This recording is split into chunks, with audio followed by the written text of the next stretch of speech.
ஆமென். நான் கர்த்தருடைய வார்த்தையை பேசும்படி விரும்புகிறேன். தெரிந்த ஒரு வார்த்தை தான், ஒரு புதிய செய்தியாய் அல்ல, அநேக முறை படித்திருக்கிற தியானித்திருக்கிற வார்த்தைகளை தான் இந்த இரவு நேரத்தில் கர்த்தருடைய ஆவியானவர் நம்மத்திலே பேசும்படி விரும்புகிறார். காலம் கடைசியா இருக்கிறது. ஆண்டவருடைய வருகை மிக மிக சமீபமா இருக்கிறது. இந்த காலத்திலே கர்த்தர் தந்த ரட்சிப்பை காக்க வேண்டியது மிக மிக அவசியம். ரட்சிக்கப்பட்ட ஜனங்கள் முடிவு பரியந்த நிலை நிற்க வேண்டியது தேவனுடைய திட்டமாக இருக்கிறது. மறுபடியும் சொல்லுகிறேன், கர்த்தர் நம்மை ரட்சித்தது ஏதோ ஒரு ஆசீர்வாதத்தை தருவதற்காக அல்ல. இயேசுவை ஏற்றுக்கொண்டவர்களுக்கு ஆசீர்வாதம் உண்டு இல்லை என்று சொல்லவில்லை. இயேசுவை ஏற்றுக்கொண்டவர்களுக்கு எல்லா வித நன்மைகளும் உண்டு இல்லை என்று சொல்லவில்லை. ஆனால் அதற்காக அல்ல கர்த்தர் என்னை ரட்சித்தது. அந்த நித்தியத்தில் போய் சேரும்படியாக கர்த்தர் என்னை ரட்சித்திருக்கிறார். ஆமென். இந்த அனுபவத்தை சுதந்தரிப்பதற்காக தான் கர்த்தர் ஆண்டவராக இயேசு கிறிஸ்து இந்த பூமியில வந்து ஊழியம் செய்து தாம் எடுத்துக்கொள்ளப்படுகிற நேரம் வரும்போது வெறுமையாய் சீஷர்களுக்கு பாய் சொல்லிட்டு போகாம அவர் பாடுகளை சகிக்கிறதற்கு முன்பாகவே சீஷர்களிடத்திலே சொல்லுகிற வார்த்தை, உங்கள் இருதயம் கலங்காதிருப்பதாக. ஆமென். ஏன்னா பாடுகளை குறித்து இப்பொழுது பேசி கொண்டிருக்கும் போது சீஷர்களுக்கெல்லாம் கொஞ்சம் கலக்கம் உண்டாகுது. ஏன்னா சீக்கிரத்தில் இயேசு மரிக்க போறார்.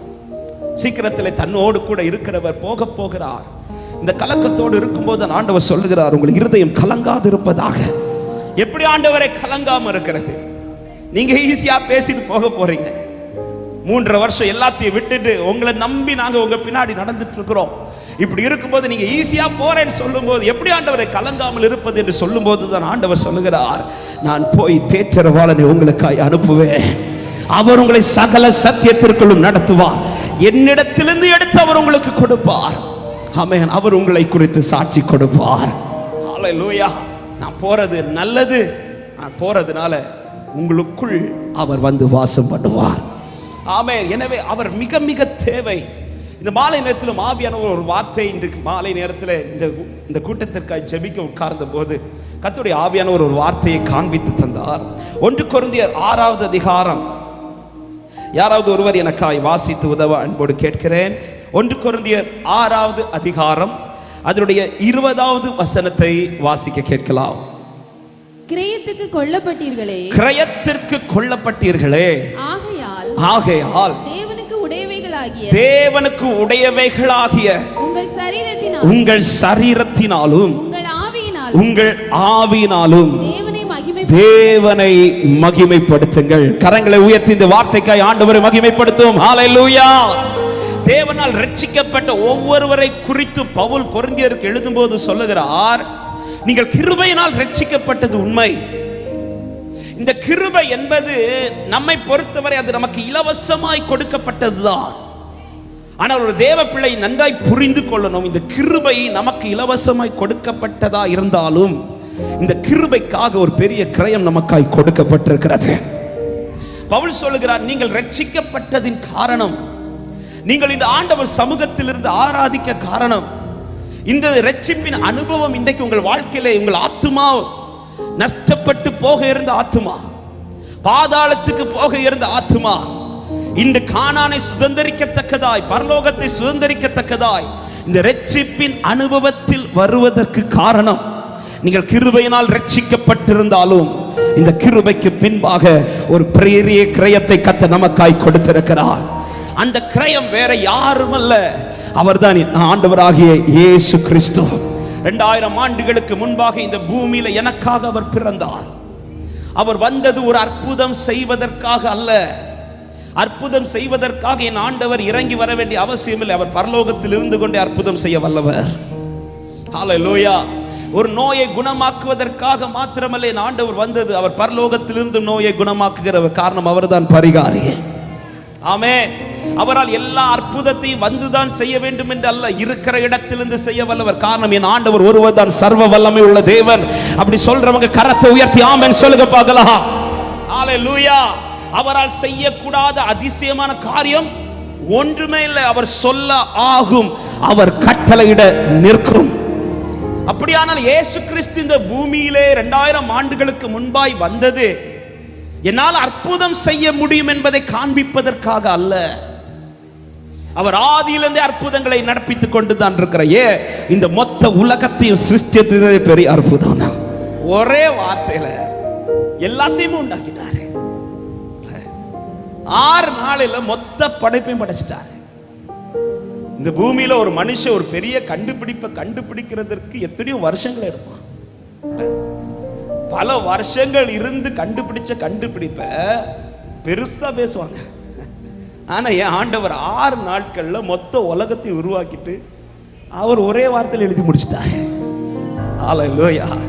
எனவேதான் ஒரு வார்த்தை இப்படி, பரலோகத்தில் இருக்கிறவர் நகைப்பார் என்று ஒரு வார்த்தை இருக்கும். சிலதெல்லாம் நம்ம ஓவர் பில்டப்லாம் கொடுக்கும்போது அமைதியாரு, அவர் சைலண்டா எல்லாத்தையும் அவர் படைத்த சிருஷ்டிப்பெல்லாம் பார்த்தீங்கன்னா இன்னைக்கு வியக்கத்தக்கதா இருக்கிறது. எனவே அவருடைய அற்புதத்தை அவர் இங்கு வந்துதான் செய்ய வேண்டும் என்று அல்ல.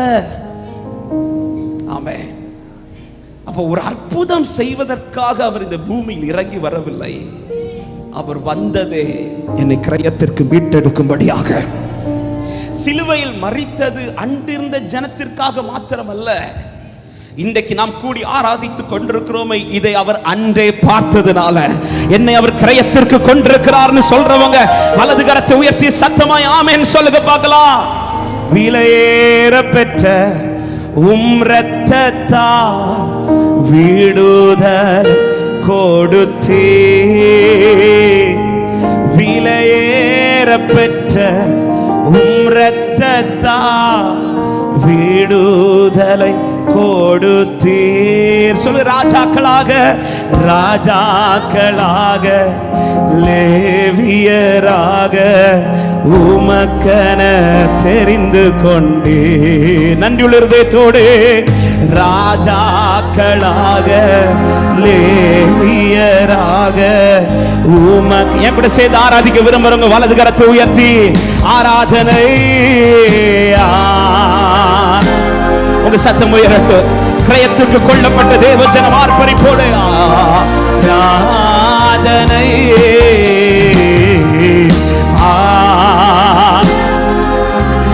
ஓரி மன கந்தலரா சதலரா ராதனை. என் நண்பர் இயேசுவுக்கே என் நண்பர்.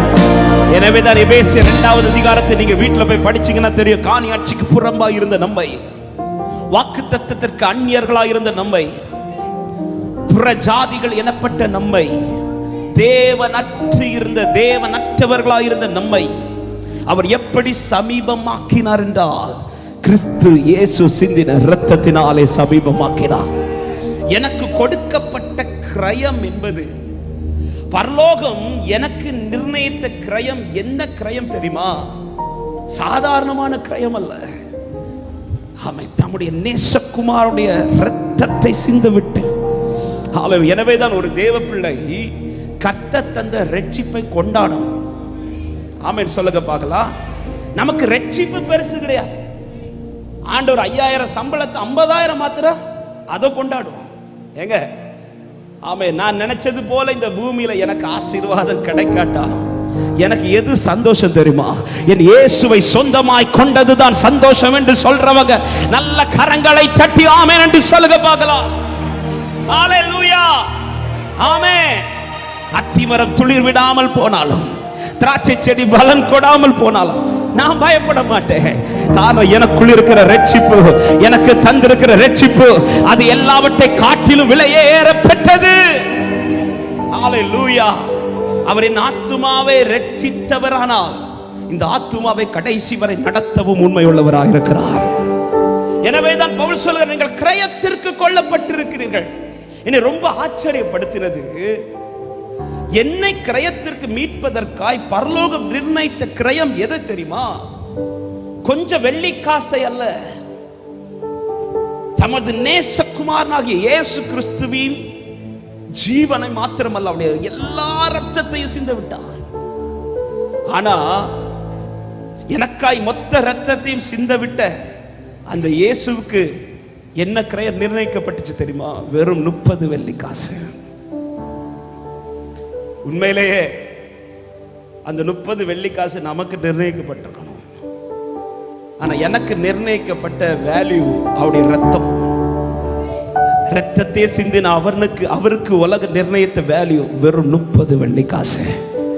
ஹல்லேலூயா, ஆமென். அதை அவர் எனக்காக ஏற்றுக்கொண்டார், எனக்காக ஏற்றுக்கொண்டார். எனவேதான் அந்த தேவ பிள்ளையே, கர்த்தர் தந்த ரட்சிப்பை அற்பமாய் பார்க்காதீர்கள். இயேசுவை ஆராதிப்பதை அற்பமாய் பார்க்காதீர்கள். ரட்சிப்பை கனமுள்ளதாய் பார்க்கிறவன் தினந்தோறும் கர்த்தரை மகிமைப்படுத்திக் கொண்டே இருப்பான். ஹல்லேலூயா. நீங்கள் கிரயத்திற்கு கொல்லப்பட்டீர்களே என்று சொல்லிவிட்டுதான் பவுல் சொல்லுகிறார், ஆகையால் தேவனுக்கு உடையவர்களாகி உங்கள் சரீரத்தினாலும் உங்கள் ஆவியினாலும் தேவனை மகிமைப்படுத்துங்கள் என்று. இந்த வார்த்தையை நன்றாய் கவனியுங்கள். ரட்சிக்கப்பட்ட ஒரு தேவ பிள்ளை, கிரயத்திற்கு கொல்லப்பட்ட ஒரு தேவ பிள்ளை கர்த்தர் எதற்காய் மீட்டெடுத்தார் என்றால், ஒரே காரியத்திற்காக, தமது மகிமைக்காக கர்த்தர் அழைத்திருக்கிறார். ஆமென். எனவேதான் வேதம் சொல்லுகிறது, ஹல்லேலூயா, ரோமர் 8வது அதிகாரம் அதனுடைய 29, 30 வசனங்களை வாசிங்கள். தெரிந்த வார்த்தைகள் தான். ரோமர் 8வது அதிகாரத்தின் 29, 30 வசனங்கள். நம்முடைய குமாரன் அநேக சகோதரருக்குள்ளே முதற்பேரானவனாய் இருக்கும் பொருட்டு தேவன் எவர்களை முன்னறிந்தாரோ அவர்களை நமது குமாரனுடைய சாயலுக்கு ஒப்பாய் இருப்பதற்கு முன்குறித்தார். எவர்களை முன்குறித்தாரோ அவர்களை அழைத்தும் இருக்கிறார். எவர்களை அழைத்தாரோ அவர்களை நீதிமான்களும் ஆக்கி இருக்கிறார். எவர்களை நீதிமான்களாக்கினாரோ அவர்களை மகிமைப்படுத்தியும் இருக்கிறார். ஏசாயா 61:3 கடைசி இப்படி சொல்லப்படுகிறது, அவர்கள் கர்த்தர் தம்முடைய மகிமைக்கென்று நாட்டின ஜீவ விருட்சங்கள் எனப்படுவார்கள். முன்னறிந்து முன்குறித்து தமது இரத்தத்தினால் கிரயம் கொடுத்து கர்த்தர் என்னை மீட்டெடுத்தது எதற்காக என்றால், இந்த பூமியிலே அவருடைய மகிமையாய் வாழும்படியாக. ஆமென். இந்த வார்த்தை சொல்லும் போதே சபைக்கு ஒரு சத்தியத்தை சொல்ல விரும்புகிறேன். இந்த பூமியிலே எவர்கள் கிறிஸ்துவை மகிமைப்படுத்துகிறார்களோ அவர்களுக்கு அந்த நித்திய மகிமை கன்ஃபார்ம். ஆமென் சொல்லுங்க பார்க்கலாம். எனக்கு அந்த நித்திய மகிமை சுதந்தரிக்கணும்னு விரும்புகிறவர்கள் எதற்கு இந்த பூமியில் துடிதுடிப்பார்கள் தெரியுமா? கர்த்தர் என்னை இப்படி ஆசீர்வதிக்கணும்ங்கிறதை கேட்பதற்கல்ல, நான் கர்த்தருடைய மகிமையின் பாத்திரமாய் திகழ வேண்டும் என்பது. கிறிஸ்துவின் மகிமை என்னில் வெளிப்படுவது நிச்சயமானால் பரலோகத்தை குறித்து கவலை எனக்கு இல்லை, பரலோகத்தை குறித்து சஞ்சலம் எனக்கு இல்லை, நான் பரலோகத்துக்கு போவேனா என்கிற கலக்கம் எனக்கு தேவையில்லை. கிறிஸ்துவின் மகிமையின் பாத்திரமாய் இந்த பூமியில் என் வாழ்க்கை இருந்தால் அந்த பரலோகத்தில் நிச்சயமாய் கர்த்தர் என்னை கொண்டு போய் சேர்ப்பார். ஹல்லேலூயா, ஆமென். பல பரிசுத்தவான்களுடைய மரணத்தினுடைய முடிவில் எல்லாம் பார்த்தீங்கன்னா தைரியமா ஃபேஸ் பண்ணுவாங்க, தைரியமா ஃபேஸ் பண்ணுவாங்க. எஸ், தேவான் கூட செய்தது ஒரு நாள் ஊழியம் தான். ஆனால் அந்த ஒரு நாள் ஊழியத்தில் அவன் வாழ்க்கை முடிய போகிறது. அத்தனை பேரும் கல்லெறித்து அவனை கொல்ல இருக்கும்போது அந்த இடத்துல பதறவில்லை தேவான். அந்த இடத்துல ஆண்டவரே என்று கதறவும் இல்லை. அந்த இடத்துல ஆண்டவரே இன்னும் கொஞ்ச நாள் என்ன வாழ வச்சிருக்கலாம் என்று கேட்கவும் இல்லை. ஹல்லேலூயா. செய்தது ஒரு நாள் ஊழியம் தான். ஆனால் அந்த ஒரு நாளிலும் கிறிஸ்துவின் மகிமைக்காய் வாழ்ந்தவன். அவனுக்கு கொஞ்ச நேரத்தில் கண்கள் திறக்கப்பட்டு காண்பிக்கப்படுகிறது, இங்கே மகிமை வெளிப்படுத்துவதற்கு அந்த மகிமை கர்த்தர் கன்ஃபார்ம் பண்றார். ஹல்லேலூயா. எனவே தான் ஒரு தேவ பிள்ளை எதற்கு அதிக முக்கியத்துவம் கொடுக்க வேண்டும் என்றால் கிறிஸ்துவின் மகிமையின் பாத்திரம். ஹல்லேலூயா. என் கேள்வி முன் வைத்து நான் செய்திக்குள் போகிறேன். கர்த்தர் ரட்சித்து இத்தனை நாட்கள் ஆட்சின்னு சொல்றோம். என் கேள்வி, எவ்வளவு உங்கள் வாழ்க்கையில் கர்த்தர் மகிமைப்பட்டிருக்கிறார்? கிறிஸ்துவின் மகிமை வெளிப்படுவதின் அர்த்தம் என்ன? ஆமென். வேதம் சொல்லுகிற அவருடைய மகிமை வெளியரங்கமாகும், மாம்சமான யாவரும் கர்த்தரை ஏகமாய் காண்பார்கள். புரியும்படி சொல்றேன்னா, இயேசு முதலாவது செய்த அற்புதத்தை எப்படி சொல்லப்பட்டிருக்கிறது என்றால், யோவான் 2:11 இவ்விதமாய் தேவன் கலிலேயாவில் உள்ள கானா ஊரிலே தமது முதலாவது அற்புதத்தை செய்து தமது மகிமையை வெளிப்படுத்தினார். சொல்லிவிட்டு கடைசி வார்த்தை சொல்லப்படுகிறது, அவருடைய சீஷர்கள் அவரிடத்தில் விசுவாசம் வைத்தார்கள். அப்ப மகிமை வெளிப்படும் போது என் நிமித்தம் ஒரு சிலராவது கிறிஸ்துவை அறிவார்கள்.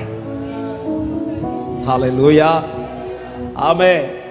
கிறிஸ்துவை காண்பிக்கிறவன் கிறிஸ்துவின் மகிமை வெளிப்படுத்துகிறான். என்ன பார்க்கிறவங்களுக்கு கிறிஸ்து தெரிகிறார்னா, என்னை பார்க்கிறவங்க கிறிஸ்துவை அறிய விரும்புகிறார்கள் என்றால், என்னை பார்க்கிறவர்கள் கிறிஸ்துவை நாட வேண்டும் என்கிற ஏக்கம் உண்டாகிறது என்றால், என்னை பார்க்கிறவர்கள் நாங்களும் அந்த கிறிஸ்துவை ஆராதிக்க வருகிறோம் என்று யூதரின் வஸ்திரத்தை பிடித்துக் கொண்டு 10 பேர் வருகிறது போல அட்லீஸ்ட் ஒரு நபராவது வருவார்கள் என்றால், என் நிமித்தம் கர்த்தர் மகிமைப்பட்டு கொண்டிருக்கிறார். ஆமென், ஹல்லேலூயா. சபையே, சபைகளில் இருக்கிற அத்தனை ஜனங்களும் சரியாய் கிறிஸ்துவை மகிமைப்படுத்தினால் இந்த சபையெல்லாம் பத்தாது. ஹல்லேலூயா. கன்னியாகுமரி மாவட்டம் மொத்தமும் கிறிஸ்டியனா மாறி இருக்கும். ஹல்லேலூயா. ஃபாதருக்கு ரொம்ப ஆசை என்ன தெரியுமா? ஃபாதர் பெர்க்மன்ஸுக்கு இந்தியா கிறிஸ்டியாவா மாறணும். ஒரு பாட்டிலே அப்படிதான் பாடி இருக்கிறார்ல. ஆமென். இது மாறுவதற்கு ஹல்லேலூயா. என் ஆண்டவருக்கு இதை மாற்ற ரொம்ப ஈஸி, செஞ்சிடலாம். ஆனா கர்த்தர் விரும்புகிறது, நீ உன்னில் என் மகிமையை வெளிப்படுத்து. கிறிஸ்துவின் மகிமையை படுத்துங்கள். நீங்கள் கிரயத்திற்கு கொள்ளப்பட்டீர்கள். அப்ப மகிமை வெளிப்படுவதற்காக எது ரொம்ப ரொம்ப முக்கியம்? அதுதான் இன்னைக்கு செய்தியாய் கர்த்தர் பேசும்படி தியானிக்க வைத்தார். அதே 1 கொரிந்தியர் 6வது அதிகாரம். இந்த வார்த்தையை சொல்லுவதற்கு முன்பாக 19வது வசனத்திலே ஒரு வார்த்தை கொடுக்கப்பட்டிருக்கிறது. வாசியுங்கள். 1 கொரிந்தியர் 6வது அதிகாரம், அதனுடைய 19வது வசனம். உங்கள் சரீரமானது நீங்கள் தேவனாலே பெற்றும் உங்களில் தங்கியும் இருக்கிற பரிசுத்த ஆவியினுடைய ஆலயமாயிருக்கிறது என்றும் நீங்கள் உங்களுடையவர்கள் அல்லவென்றும் அறியீர்களா என்று சொல்லிவிட்டுதான் அடுத்த வார்த்தையை சொல்லுகிறார். நீங்கள் கிரயத்திற்கு கொள்ளப்பட்டு இருக்கிறீர்கள், ஆகையால் நீங்கள் கிறிஸ்துவை மகிமைப்படுத்துங்கள். அப்ப மகிமை வெளிப்பட வேண்டுமானால் என் பலத்தினால் அது முடியாது. மகிமை வெளிப்பட வேண்டுமானால் என்னுடைய பராக்கிரமத்தினால் அது முடியாது. மகிமை வெளிப்பட வேண்டுமானால் என்னில் பரிசுத்த ஆவியானுடைய ஆளுகை அவசியம். ஆமென். இந்த 3 நாட்கள் இந்த ஜெபத்திற்கு கர்த்தர் சபைக்கு கொடுத்த வாக்குத்தத்தமே அதுதானே. உங்களுக்குள் என் ஆவியை வைப்பேன். எசேக்கியேல் 37வது அதிகாரம். ஹல்லேலூயா. இந்த வசனத்தை வாசியுங்கள். எசேக்கியேல் 37வது அதிகாரம், அதனுடைய 14வது வசனத்தை.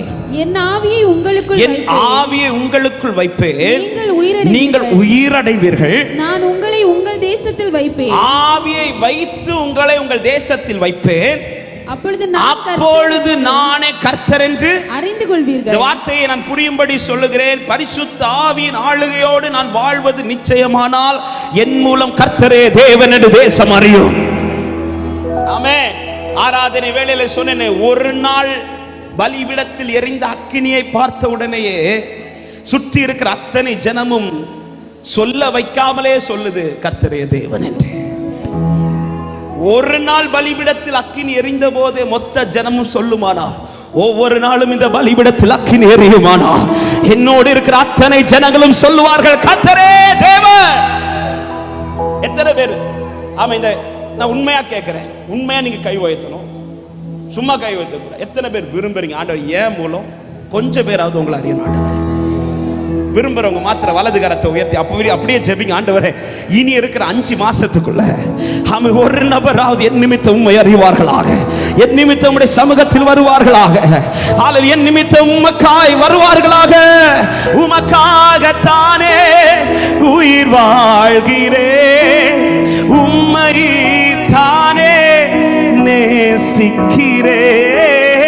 உமக்காகத்தானே உயிர் வாழ்கிறேன், உம்மை தானே நேசிக்கிறேன். சொல்லுங்க, வாழ்ந்தாலும் உமக்காகத்தான், மரித்தாலும்.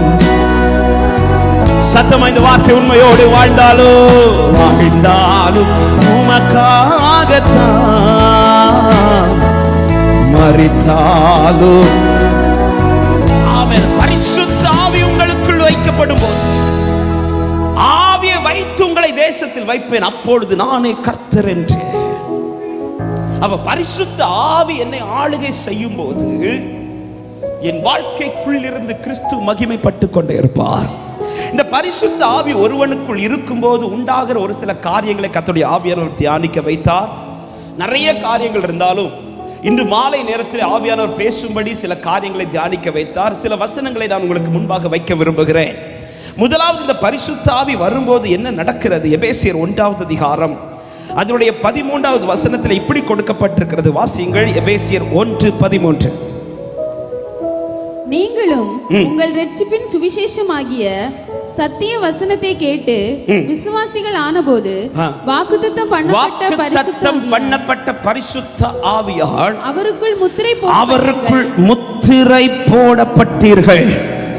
இந்த பரிசுத்த ஆவி வரும்போது கிரயத்திற்கு கொல்லப்பட்டவர்களுக்கு இந்த பரிசுத்த ஆவி ஏன் கர்த்தர் கொடுக்கிறார் என்றால், இந்த பரிசுத்த ஆவி வரும்போது இந்த ஆத்துமா மேல் ஒரு முத்திரையை போடுகிறார். ஒரு முத்திரை போடப்படுகிறது. இந்த முத்திரை என்பது வேதம் சொல்லுகிறது, இது மீட்கப்படும் நாளுக்கென்று முத்திரையாய் பெற்ற ஆவி. ஏன் இந்த முத்திரையை போடுகிறார் என்றால், எதற்கு மேல முத்திரை இருக்குதோ அதுக்கு மேல எல்லாருக்கும் கை வைக்க முடியாது. ஆமென். பரிசுத்த ஆவி உங்க மேல வரும்போது ஒரு பரலோக முத்திரை உங்க மேல போடப்படும். எனவே தான் பாருங்கள், இயேசு கிறிஸ்து பிறந்த போது தூதர்கள் பாடினார்கள், அவரை கொண்டாடினார்கள், மெய்ப்பர்கள் பாடினார்கள். அந்த நேரத்தில் பிதா எதுவுமே பேசவில்லை. 30வது வயதில் இயேசு ஞானஸ்நானம் எடுக்க வந்தபோது, அவர் யோவான் ஸ்நாபகனிடத்தில் ஞானஸ்நானம் எடுத்து கரையேறின பிறகு முதலாவது ஜலத்தினால் பிறக்கிறார். அதன் பிறகு இப்பொழுது யோவான் பார்க்கத்தக்கதாய் பரலோகத்திலிருந்து பரிசுத்த ஆவியானவர் புறா வடிவில் இயேசுவின் மேல் வந்து அமர்ந்ததை காண்கிறார். இந்த அனுபவத்தில் இயேசு கிறிஸ்து வந்ததும் பரலோகத்திலும் இந்த சத்தம் கேட்கிறது, இவர் என்னுடைய நேசகுமாரன் என்று. அதுவரை இயேசு கிறிஸ்து தச்சனுடைய குமாரனாய் தான் எல்லாருக்கும் தெரியும். ஆனால் பரிசுத்த ஆவி வந்தபோது தான் தெரிந்தது, இவர் பரலோக முத்திரை போடப்பட்டவர். ஆமென். அன்பு சபையே, ரட்சிக்கப்படுவது அது மிக மிக தேவை. இரண்டாவது, ஜலத்தினால் பிறக்க வேண்டியது ரொம்ப ரொம்ப அவசியம். மூன்றாவது, பரலோக முத்திரை உண்டாக வேண்டுமானால் என்னில் பரிசுத்த ஆவி வர வேண்டியது மிக மிக அவசியம். எனவேதான் ஒருவன் பரலோகத்துக்கு வருவதற்கு ஆண்டவரிடத்தில் கேட்டபோது இயேசு சொன்ன வார்த்தை, ஒருவன் ஜலத்தினாலும் ஆவியினாலும் பிறவாவிட்டால் அவன் தேவனுடைய ராஜ்யத்தை பிரவேசிக்கவே மாட்டான், காணவே முடியாது. பரிசுத்த ஆவி வரும்போது முத்திரை போடப்படும். ஏன் முத்திரை போடுறாருன்னா, இந்த முத்திரை போட்டதுக்கு மேல இன்னொருத்தனுக்கு அதிகாரம் செலுத்த முடியாது. ராஜா ஒரு முத்திரை போட்டு ஒரு பத்திரத்தை அனுப்பிட்டார்னா அந்த பத்திரத்தை திருத்துறதற்கோ மாற்றுகிறதற்கோ யாருக்கும் அதிகாரம் கிடையாது. அல்லேலூயா. பரிசுத்த ஆவி உங்களுக்குள்ள வரும்போது பரலோகம் செய்கிற முக்கியமான காரியம், எல்லாரையும் போல உங்களை வைக்க மாட்டார், உங்களை வேறு பிரித்து முத்திரை போட்டு வைப்பார். அவருக்கு தெரியும், இவன் என்னுடையவர்கள், இவர்கள் என்னுடையவர்கள் என்று. இன்னும் சொல்லும் புரியும்படி சொல்லணும்னா, நீங்க பாத்தீங்கன்னா தெரியும், ரோட்ல எல்லாம் நிறைய கான்கிரீட் பில்லர்ஸ் எல்லாம் கிடக்கும். ஆமே, நிறைய கம்பிகள் கிடக்கும். ஆனா எல்லா கம்பியும் எல்லாரும் போய் கை வைக்கலாம், எடுக்கலாம், வேஸ்டா இருந்தா எடுக்கலாம். ஆனா சிலதெல்லாம் கை வைக்கவே முடியாது. எதெல்லாம் தெரியுமா? இந்த ரயில்வே கம்பி, இபி போஸ்ட், இதுலலாம் சும்மா தான் கிடக்கும் ரோட் சைட்ல. நல்லா தானே இருக்கேன், வீட்டுக்கு கொண்டு போவோம்னு சொல்லிட்டுலாம் கை வைக்க முடியாது. ஏன் கை வைக்க முடியாதுன்னா, கிட்ட போனாலே அதுக்கு மேல ஒரு முத்திரை போட்டிருக்கும், இது அவங்களுக்கு சொந்தம். இதே போலதான் பரிசுத்த ஆவி வந்த பிறகு, அவன் சத்துரு வெள்ளம் போல வந்தாலும் ஆவியானவர் எனக்காய் ஜெயக்கொடி ஏற்றுவார். சத்துரு அதை கண்டு நடுங்கி ஓடி போவார், முத்திரை போடுவார். ஆமென். இந்த சரீரத்திலும் ஆவியினாலும் நான் அவரை மகிமைப்படுத்துவதற்கு பரிசுத்த ஆவி அவசியம். முத்திரை போடப்பட்டவன் வாழ்க்கையில் தான் கர்த்தருடைய மகிமை வெளியரங்கமாகிக் கொண்டே இருக்கும். ஆமென் சொல்லுங்க பார்க்கலாம். முத்திரை போடுகிறவர் மாத்திரமல்ல, இந்த பரிசுத்த ஆவி ஒருவனுக்குள் வரும்போது அவர் என்ன செய்கிறார்? அப்போஸ்தலர் 9வது அதிகாரம் அதனுடைய 31வது வசனத்தை வாசியுங்கள். அப்போஸ்தலர் 9:31. அப்பொழுது யூதேயா, கலிலேயா, சமாரியா நாடுகளில் எங்கும் சபைகள் சமாதானம் பெற்று பக்தி விருத்தி அடைந்து கர்த்தருக்கு பயப்படுகிற பயத்தோடும் பரிசுத்த ஆவியின் ஆறுதலோடும் நடந்து பெருகின. கரங்களை உயர்த்தி ஆமென் சொல்லுங்க பார்க்கலாம். ரட்சிக்கப்பட்ட தேவனால் சபையில் சேர்க்கப்பட்ட தேவ பிள்ளைகள் கூடி ஆராதிக்கிற இந்த சபையை குறித்து இங்கே சொல்லப்படுகிறது. அது நாளுக்கு நாள் பெருகிட்டு. எப்படி பெருகிச்சா? சமாதானத்தை பெற்று பக்தி விருத்தி அடைந்து கர்த்தருக்கு பயப்படுகிற பயத்தோட. இதற்கு காரணம் பரிசுத்த ஆவியின் ஆறுதல் அந்த சபையில் இருந்ததுனால. அப்ப பரிசுத்த ஆவி ஒருவனுக்குள் வாசம் பண்ணும்போது 3 அனுபவங்கள் உண்டாகும். 1, சமாதானம் உண்டாகும். 2, நாளுக்கு நாள் அவன் பக்தி விருத்தி அடைவான். உண்மையிலே எனக்குள்ள ஹோலி ஸ்பிரிட் இருக்கிறாரானால், உண்மையிலே என்னை பரிசுத்த ஆவியானவர் தான் ஆளுகை செய்கிறார் என்றால், அதை நான் வெறும் அந்நிய பாஷை பேசுறதை வச்சு சொல்ல முடியாது.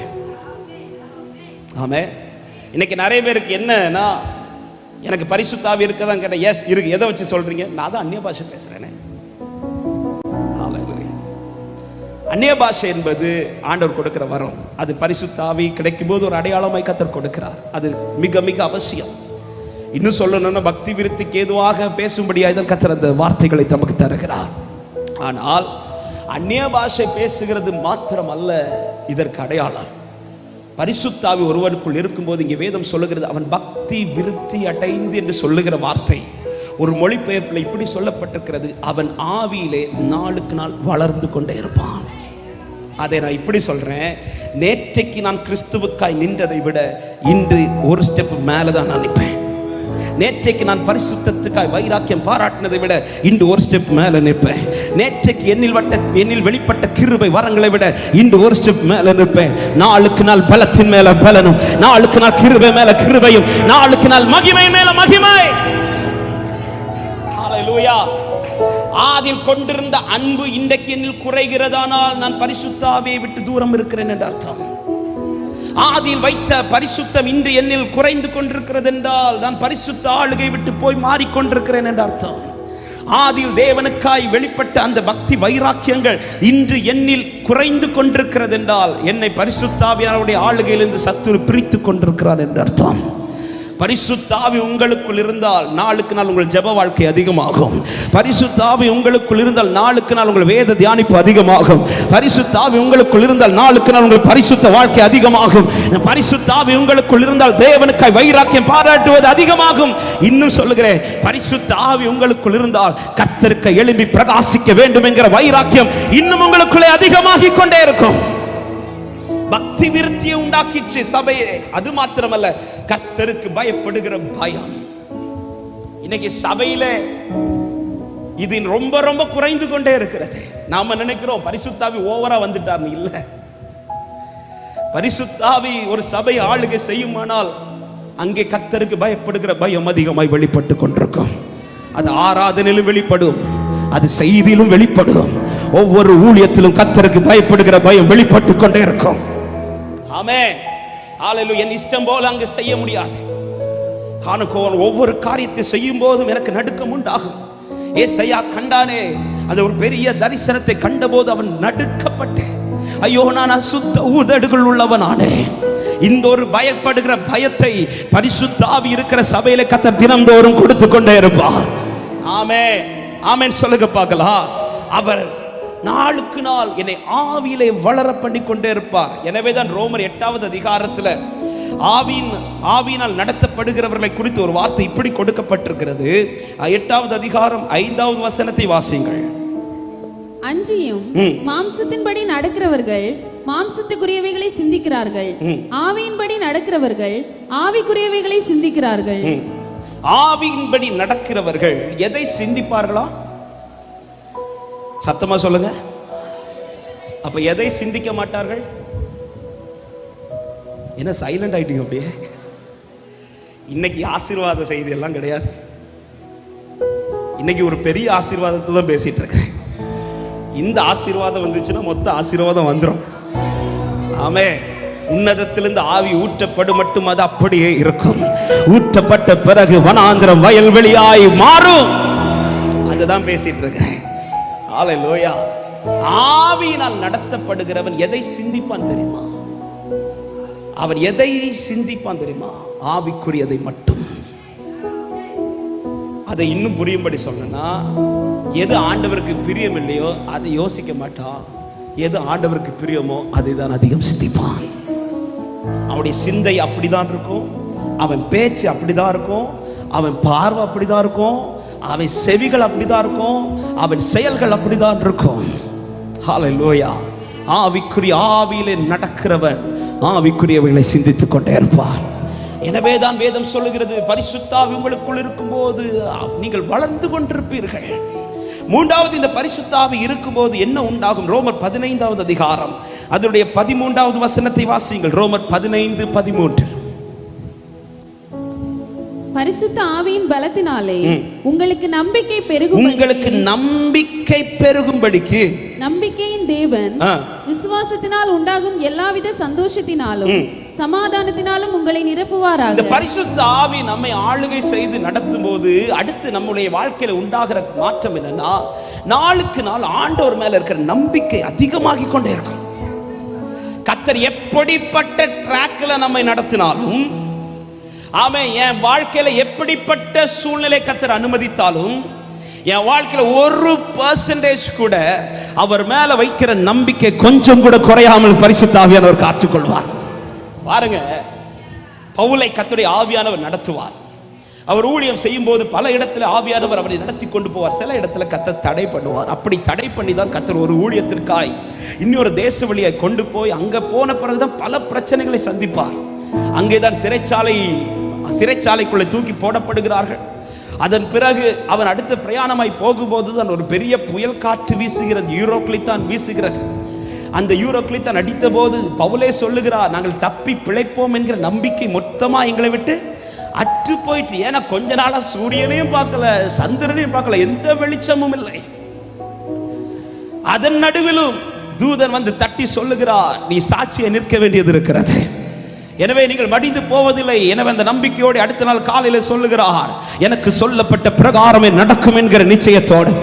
இப்பொழுது கர்த்தர் அதிலிருந்தும் காப்பாற்றி எங்க கொண்டு வர்றார்னா, மெலித்தா தீவுக்கு கொண்டு வர்றார். அதுதான் அப்போஸ்தலர் 28வது அதிகாரத்தில் இருக்கிறது. இந்த மெலித்தா தீவுக்குள் வந்து சேர்ந்த உடனே இப்பொழுது கூட இருக்கிற எல்லாருக்கும் பயங்கர ஆச்சரியமா இருந்திருக்கு. என்ன ஆச்சரியம்னா, பரவாயில்ல, பவுல் வைத்த நம்பிக்கை உண்மையான நம்பிக்கை, அவனே அந்த நம்பிக்கை வெட்கப்பட்டு போக விடவில்லை என்று சொல்லி கொஞ்சம் சந்தோஷப்பட்டு அந்த மெலித்தா தீவுல சந்தோஷமா எல்லாரோடு கூட இரவுல தீய மூட்டிட்டு இருக்கும் போது வேற யாருக்கும் வராத பிரச்சனை இந்த பவுலுக்கு வருது. ஹல்லேலூயா. ஒரு காரியத்தை நல்லா புரிஞ்சுக்கோங்க, கர்த்தரால் நடத்தப்படுகிறவன் வாழ்க்கையில வேற யாருக்கும் வராத பிரச்சனை தான் வந்துட்டே இருக்கும். ஆமென். அப்படிதான் வந்துட்டு இருக்குதுன்னு சொல்றவங்க மாத்திரம் கையை வைத்து ஆமென் சொல்லுங்க பார்க்கலாம். அப்படி வருதுனாலே புரிஞ்சுக்கோங்க, கர்த்தர் உங்களை நடத்திட்டு இருக்கிறார். ஹல்லேலூயா. ஆமென். இவ்வளவு காரியத்தை நல்லா செஞ்சீங்களா ஆண்டவரே? இந்த மெலித்தா தீவுல எல்லாரும் தான் விறகு எடுத்து போட்டாங்க, பவுல் மட்டும் விறகு போட்டா சரி.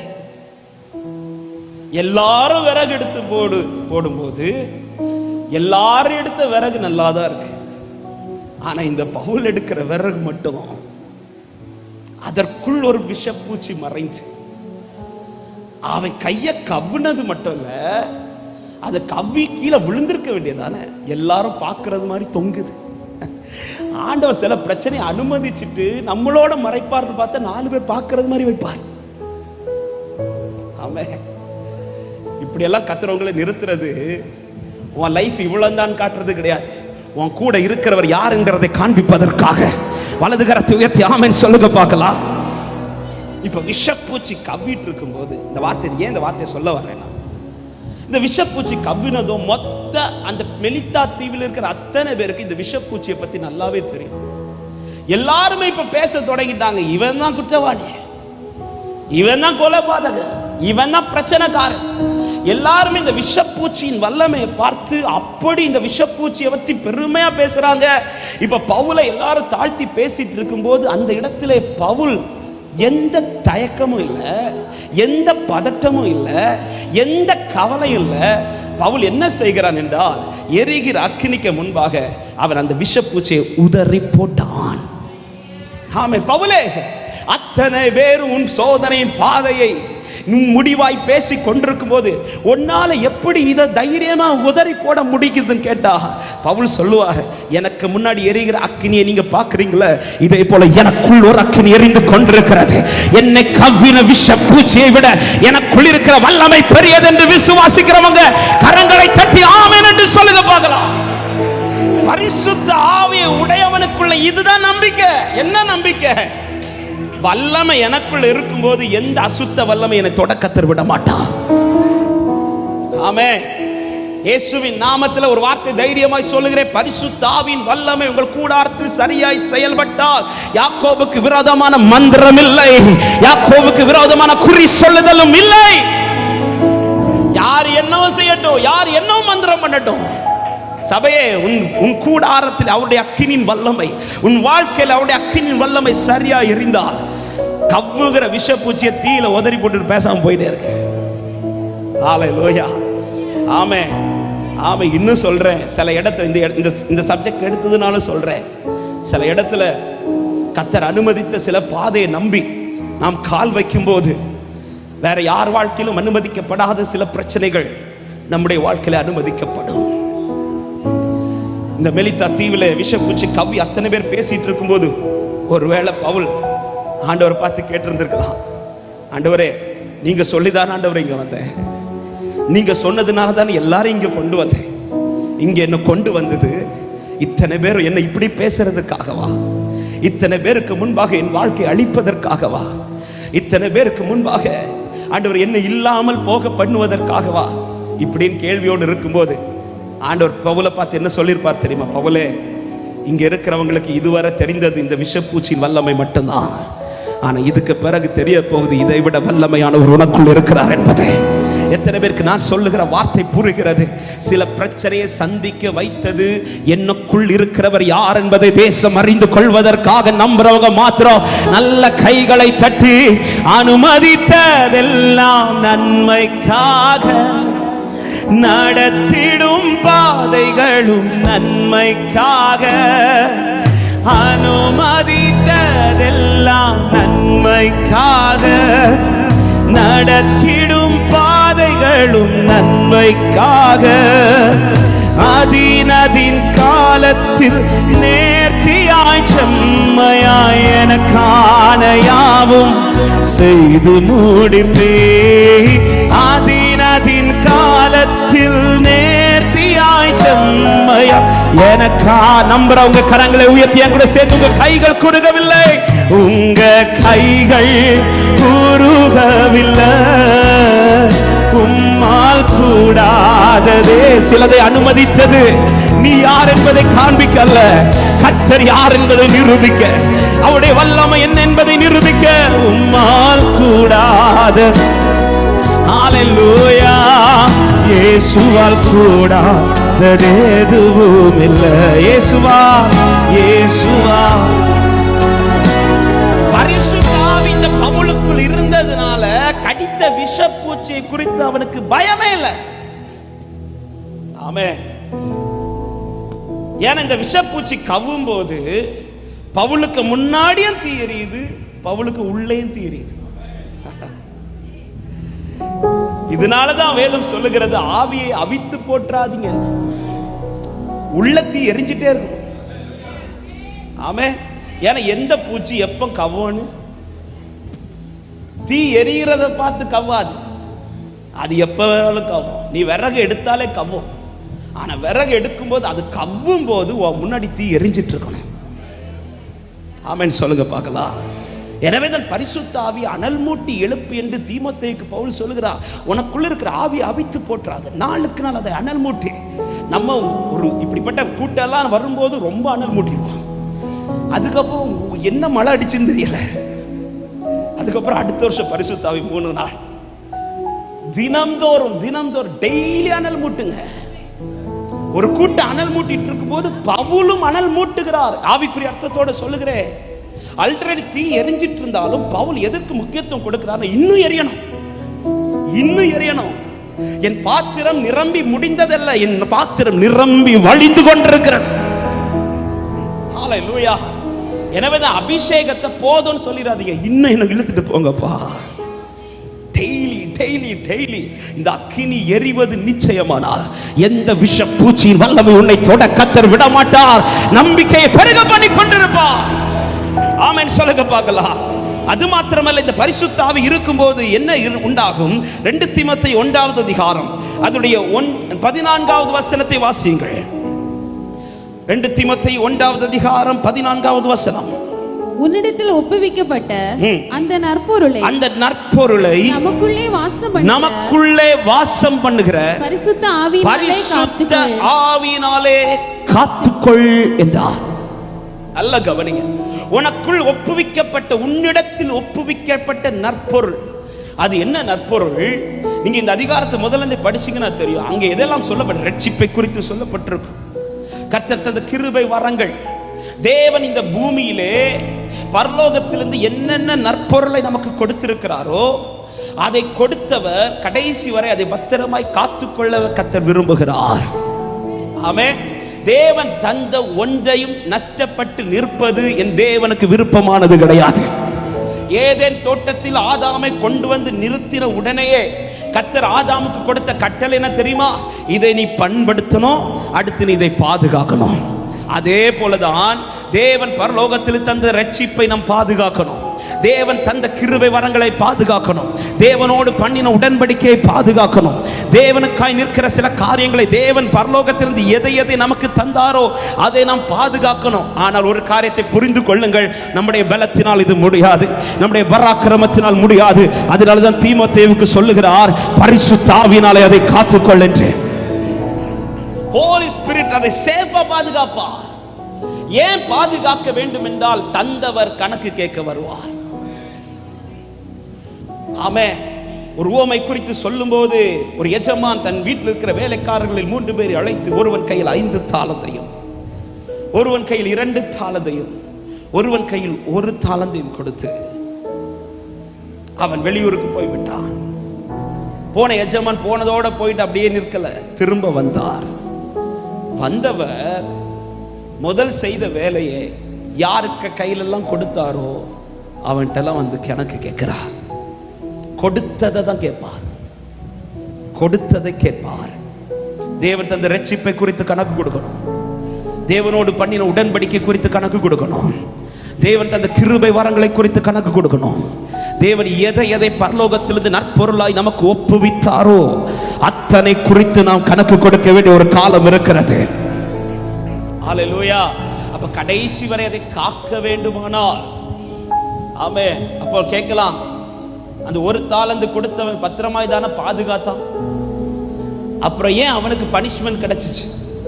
5 தாலந்தை கொடுத்தவன் 10ஆ மாத்தினான், 2 தாலந்தை கொடுத்தவன் 4ஆ மாத்தினான், 1 தாலந்தை கொடுத்தவன் 2ஆ மாத்தல. ஆனா சேஃபா பாதுகாத்தானே. எஜமான் வந்து அதை எடுத்து கொடுத்தானே, அதன் பிறகு ஏன் அவர் பனிஷ் பண்ணார்? ஒரு நாள் இதை தியானிக்கும் போது ஆண்டவர் என்னோடு இடைப்பட்ட வார்த்தை இதுதான். அவன் சேஃபா காத்துக்கிட்டது உண்மை, ஆனால் கொடுக்கும் போது எஜமான் அந்த தாளந்துக்கு மேல எதை பார்க்கிறார் தெரியுமா? கரை பார்த்தா. கரை. இவன் என்ன பண்ணிட்டான்? கொடுத்த தாளந்து என்ன பண்ணிட்டான்? மண்ணுக்குள்ள. மண் என்பது உலகத்திற்கு அடையாளம். தேவன் தந்த நற்பொருளை நான் உலகத்துக்குள் புதைக்க கூடாது. தேவன் தந்த நற்பொருளை நான் பரிசுத்தமாய் காத்துக்கொள்ளணும். ஆமென். நீ பெருக வைக்கட்டாலும் பரவாயில்ல, கரைபடாதபடி காத்துக்கொள். அதுதான் அவர் வரும்போது கரை திரையற்ற சபையாய் காணப்பட வேண்டும் என்று சபை எதிர்பார்க்கிறார். நீ பெருக பண்ணாவிட்டாலும் பரவாயில்ல, கரைப்படாமல் காத்துக்கொள். அவன் ஒருவேளை அதை மண்ணுக்குள்ள புதைக்காம சேஃபா பாதுகாச்சு எஜமான் வரும்போது, எஜமானே எனக்கு இதை 2ஆ மாற்ற முடியல, ஆனா இதுல கரைபடாம நான் காத்துக்கிட்டேன் மாத்திரம் ஒரு வார்த்தை சொல்லி இருந்திருப்பானா, அந்த எஜமான் இறங்காமல் இருந்திருப்பாரா? எஜமானுக்கு கோபம் என்ன தெரியுமா? கரைப்பட்டுச்சு, நான் தந்ததுல நீ கரைப்படுத்திட்ட. சபையே, அவர் தந்த ரட்சிப்பை நீ வளர வைக்காட்டாலும் பரவாயில்ல, கரை வராதபடி காத்துக்கொள். காரணம், நான் ஆராதிக்கிற தேவன் பரிசுத்தர் என்று சொல்லுகிறவர்கள், சேனைகளின் கர்த்தர் பரிசுத்தர், சேனைகளின் கர்த்தர் பரிசுத்தர், சேனைகளின் கர்த்தர் பரிசுத்தர், பரிசுத்தர், பரிசுத்தர். என்னில் கரை இருக்குமானால் அந்த இடத்திலே எனக்காய் விரோதம் செய்ய சாத்தான் வந்து நிற்பான். பிரதான ஆசாரியன் யோசுவா தேவ சமூகத்தில் நின்ற போது கூட சாத்தான வந்து நிற்கிறான். ஆண்டவர் சொல்ற, இவன் அக்கினிலிருந்து தப்பு வைக்கப்பட்ட கொள்ளி அல்லவா? கரெக்ட் தான் ஆண்டவரே. ஆனா வஸ்திரத்தை பாத்தீங்களா? ரட்சிக்கப்பட்டவன் தான். நீர் கொடுத்த ரட்சிப்பின் வஸ்திரம் இருக்குது, ஆனா அந்த வஸ்திரத்தின் மேல் அழுக்கு இருக்குது. ஹalleluya. வஸ்திரம் இருப்பது மெயின் அல்ல, வஸ்திரத்தின் மேல் அழுக்கு இருந்தால் நீ பிரதான ஆசாரியனாக இருந்தாலும் உனக்கு விரோதமாய் சாத்தான் வந்து நிற்பான். கொடுத்ததுல கரை வரக்கூடாது. ஒரு வார்த்தையை அன்பான சபைக்கு கேட்கிறேன். கர்த்தர் தந்த ரட்சிப்பின் நிலைமை இன்னைக்கு எப்படி இருக்குது? கர்த்தரோடு பண்ணின உடன்படிக்கை இன்னைக்கு எப்படி இருக்குது? அநேக கிருபை வரங்களை கர்த்தர் உங்களுக்கு கொடுத்தாரு. இந்த கூட்டத்தில் இருக்கிற எத்தனையோ பேருக்கு ஜெப வரங்களை கர்த்தர் கொடுத்தார். அதிகாலையில் எழுந்து ஜெபித்த எத்தனையோ உள்ளங்கள் உண்டு. ஆமென், ஆமென். நேரம் கிடைக்கும் போதெல்லாம் தேவ சமூகத்தில் இருந்து தேசத்திற்காய் பாரப்பட்டு ஜெபித்த எத்தனை உள்ளங்கள் இந்த கூட்டத்தில் இருக்கிறீர்கள். நான் கேட்கிறேன், ஆரம்பத்தில் இருந்த இந்த அனுபவங்கள் இன்னைக்கு இருக்குதா? ஹalleluya. இல்லை என்றால் இந்த நாளில் திரும்ப அதை ஆண்டவர்கிட்ட கேட்டு பரிசுத்த ஆவியின் பலத்தோடு அதை காத்துக்கொள்ளுங்கள். ஹalleluya. நற்பொருளை நஷ்டப்பட்டு விடாதபடி பத்திரமாய் காத்துக்கொள்ளுகிறவன் பிதாவின் சந்தோஷத்திலே பங்கு கொள்ளுகிறவனாக இருப்பான். ஆமென். பரிசுத்த ஆவி எதற்கு? என்னில் கொடுக்கப்பட்ட நற்பொருளை பாதுகாக்க. அது மாத்திரமல்ல, பரிசுத்த ஆவி வரும்போது அவர் நம்மை அதிகாரப்படுத்துகிறார். சங்கீதம் 23வது சங்கீதத்தின் 5வது வசனம் தெரிந்த வார்த்தை தான். என் சத்துருக்களுக்கு முன்பாக நீர் எனக்கு ஒரு பந்தியை ஆயத்தப்படுத்தி என் தலையை எண்ணெயினால் அபிஷேகம் பண்ணுகிறேன். பரிசுத்த ஆவி வரும்போது எல்லா சத்துருக்களுக்கு முன்பாய் நின்று போராடுகிற ஒரு அதிகாரத்தை கர்த்தர் நமக்கு தருகிறார். தாவீது இந்த வார்த்தையை எழுதும்போது அவர் எதை வைத்து எழுதுகிறார் என்றால், தான் ஆடுகளை மேய்க்கிறார், அதை வைத்தே பரிசுத்த ஆவி என் மேல வரும்போது என்ன உண்டாகும் என்கிறத எழுதுறார். இங்க சொல்லுகிறார், சத்துருக்களுக்கு முன்பாக எனக்கு ஒரு பந்தியை ஆயத்தப்படுத்த அவர் என்ன செய்கிறார்? என் தலையை எண்ணெயினால. இது ஆடுகளுக்கு செய்கிற ஒரு ப்ராசஸ். பொதுவாக இந்த ஆடுகளை மேய்க்க போகும்போது புல்வெளியில கொண்டு போவாங்க. அப்படி போகும்போது இந்த புல்லுகளுக்கு இடையில வந்து என்ன வரும்னா, இந்த பாம்புகள் வரும். இந்த பாம்புகள் வந்து இந்த ஆடுகளை கொத்துறதுக்கு வாய்ப்பு இருக்கு. அப்ப இந்த ஆடால விடுதலையோட மெய்ப்பன் ஆயத்தம் பண்ணி வைத்த அல்லது மெய்ப்பன் கொண்டு போன அந்த மேய்ச்சலை அனுபவிக்க முடியாது, சாப்பிட முடியாது. இதனால இந்த மெய்ப்பன் என்ன செய்வான் என்றால், மந்தையில் இந்த ஆட்டை வெளியில கொண்டு வருவதற்கு மேய்க்க விடுவதற்கு முன்பாக ஒவ்வொரு ஆட்டை ஃப்ரெண்ட்ல நிறுத்தி அதுக்கு தலைக்கு மேல ஒரு ஆயிலை அப்ளை பண்ணுவார், ஒரு எண்ணெயை பூசுவார். இந்த எண்ணெய் பூசும் போது இந்த எண்ணெயுடைய வாசனை இந்த ஆட்டின் தலையிலிருந்து வெளியில வரும். இந்த வாசனை யாருக்கு பிடிக்காது தெரியுமா? பாம்புக்கு பிடிக்காது. எல்லா ஆட்டுக்கு மேல இந்த எண்ணெயை தடவிட்டு அவர் அனுப்பிடுவார். இப்ப மெய்ப்பனுக்கு பயம் இல்லை, இந்த ஆட்டுக்கும் பயம் இல்லை. ஆடு சந்தோஷமா போய் புல்ல மேயும். சத்துரு வருவான், பாம்பு வரும், ஆனா எது வரத வருவான் தெரியுமா? பக்கத்துல வரதான். இப்ப ஆட்டை கண்டு அவன் பயப்படல, எண்ணெயை கண்டு பயப்படுவான். அதுவரை சந்தோஷமா ஆட்டை பிடிக்கலான்னு வர்ற பாம்பு கிட்ட வந்தது, இந்த தைலத்துக்கு ஸ்மெல்ல அதை மணத்துனதும் வந்த பாம்பு எங்க போன்னு. ஹalleluya. அபிஷேக தைலம் உங்க மேல ஊட்டப்பட்டுச்சுனா சத்துருவின் அதிகாரம் அல்ல, உண்மையில உன் அதிகாரம் சத்துருக்கு மேல கர்த்தர் வைப்பார். எத்தனை பேர் விசுவாசித்து ஆமென் சொல்றீங்க? ஹalleluya. சத்துருவை ஜெயிக்கிற மிகப்பெரிய ஆயுதம் தம் பரிசுத்த ஆவியானவர். அது மாத்திரமல்ல, ரெண்டு காரியத்தை சொல்லி அடுத்த ஒரு பகுதிக்குள்ள நான் சொல்லி ஜெபத்தில் நடத்த விரும்புகிறேன். இந்த பரிசுத்த ஆவி வரும்போது அதிகாரப்படுத்துகிறவர் மாத்திரமல்ல, இந்த பரிசுத்த ஆவி ஒருவனுக்குள் இருந்தால் அவனுக்குள் இருந்து கிறிஸ்து வெளிப்படுவார். அதுதான் தெரிந்த வார்த்தை. அப்போஸ்தலர் 1வது அதிகாரம் அதோட 8வது வசனத்தை வாசியுங்கள். பரிசுத்த ஆவி உங்களிடத்தில் வரும்போது நீங்கள் பலனடைந்து எருசலேமிலும் யூதேயா முழுவதிலும் சமாரியாவிலும் பூமியின் கடைசி பரியந்தமும் எனக்கு சாட்சிகளாய் இருப்பீர்கள் என்றார். கரங்களை உயர்த்தி ஆமென் சொல்லுங்க பார்க்கலாம். அப்ப பரிசுத்த ஆவி ஒருவனுக்குள் இருக்கும்போது, நான் தான் ஆரம்பத்திலே சொன்னேன், பரிசுத்த ஆவி வரும்போது அந்நிய பாஷைகளை கர்த்தர் கிருபையாய் தருகிறார். அந்நிய பாஷை பேச வேண்டியது மிக மிக அவசியம். அது பரலோக பாஷை. அது தேவனோடு ரகசியம் பேசுவது, அது நமக்குள்ளே பக்தி விருத்தியை உண்டாகி கொண்டிருக்கும்.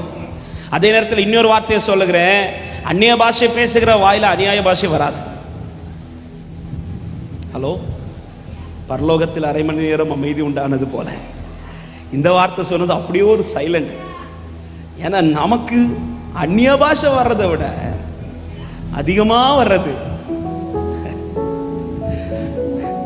அந்நிய பாஷை வாயில பேசுற அந்த வாயில அநியாய பாஷை வராது. ஆமென், ஹல்லேலூயா. சரி, நான் செய்திக்குள்ள வரேன். அந்நிய பாஷை பேச அது ஒரு வரம், தீர்க்க தரிசனத்துக்கு கொடுக்கிறார், அது ஒரு வரம்.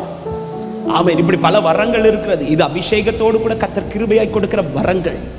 ஆனால் அபிஷேகம், பரிசுத்த ஆவி உங்களுக்குள் வருவது எதற்காக என்றால் உங்கள் மூலமாய் கிறிஸ்துவின் சாட்சி வெளிப்படுவதற்காக.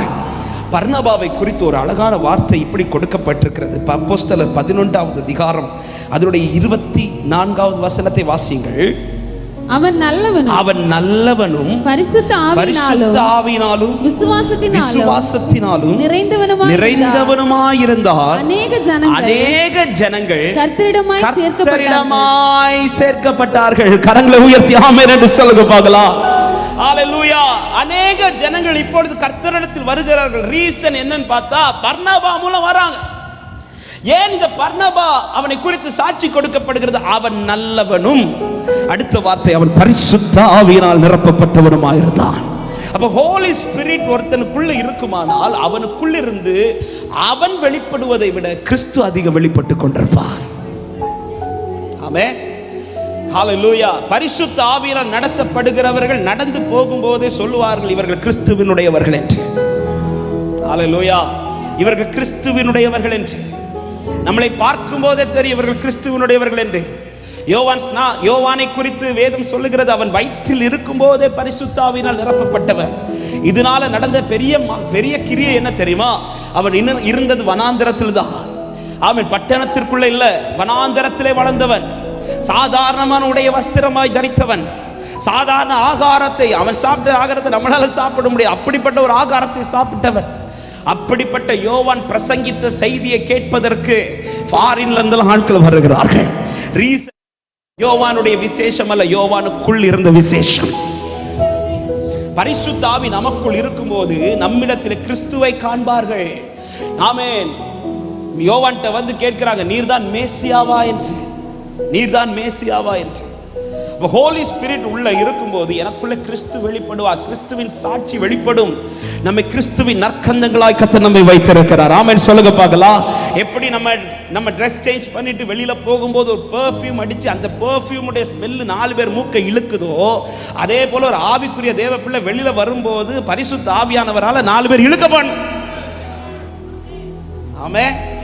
ஹோலி ஸ்பிரிட் பெர்ஃப்யூமை சரியா அடிச்சிருங்க, பரிசுத்த ஆவியின் ஸ்ப்ரேயை சரியா அடிச்சிட்டு போங்க. அந்த ஸ்மெல் இழுக்கப்பட்டுச்சுனா 4 பேர் கிறிஸ்துவை அறிந்து கொள்வார்கள்.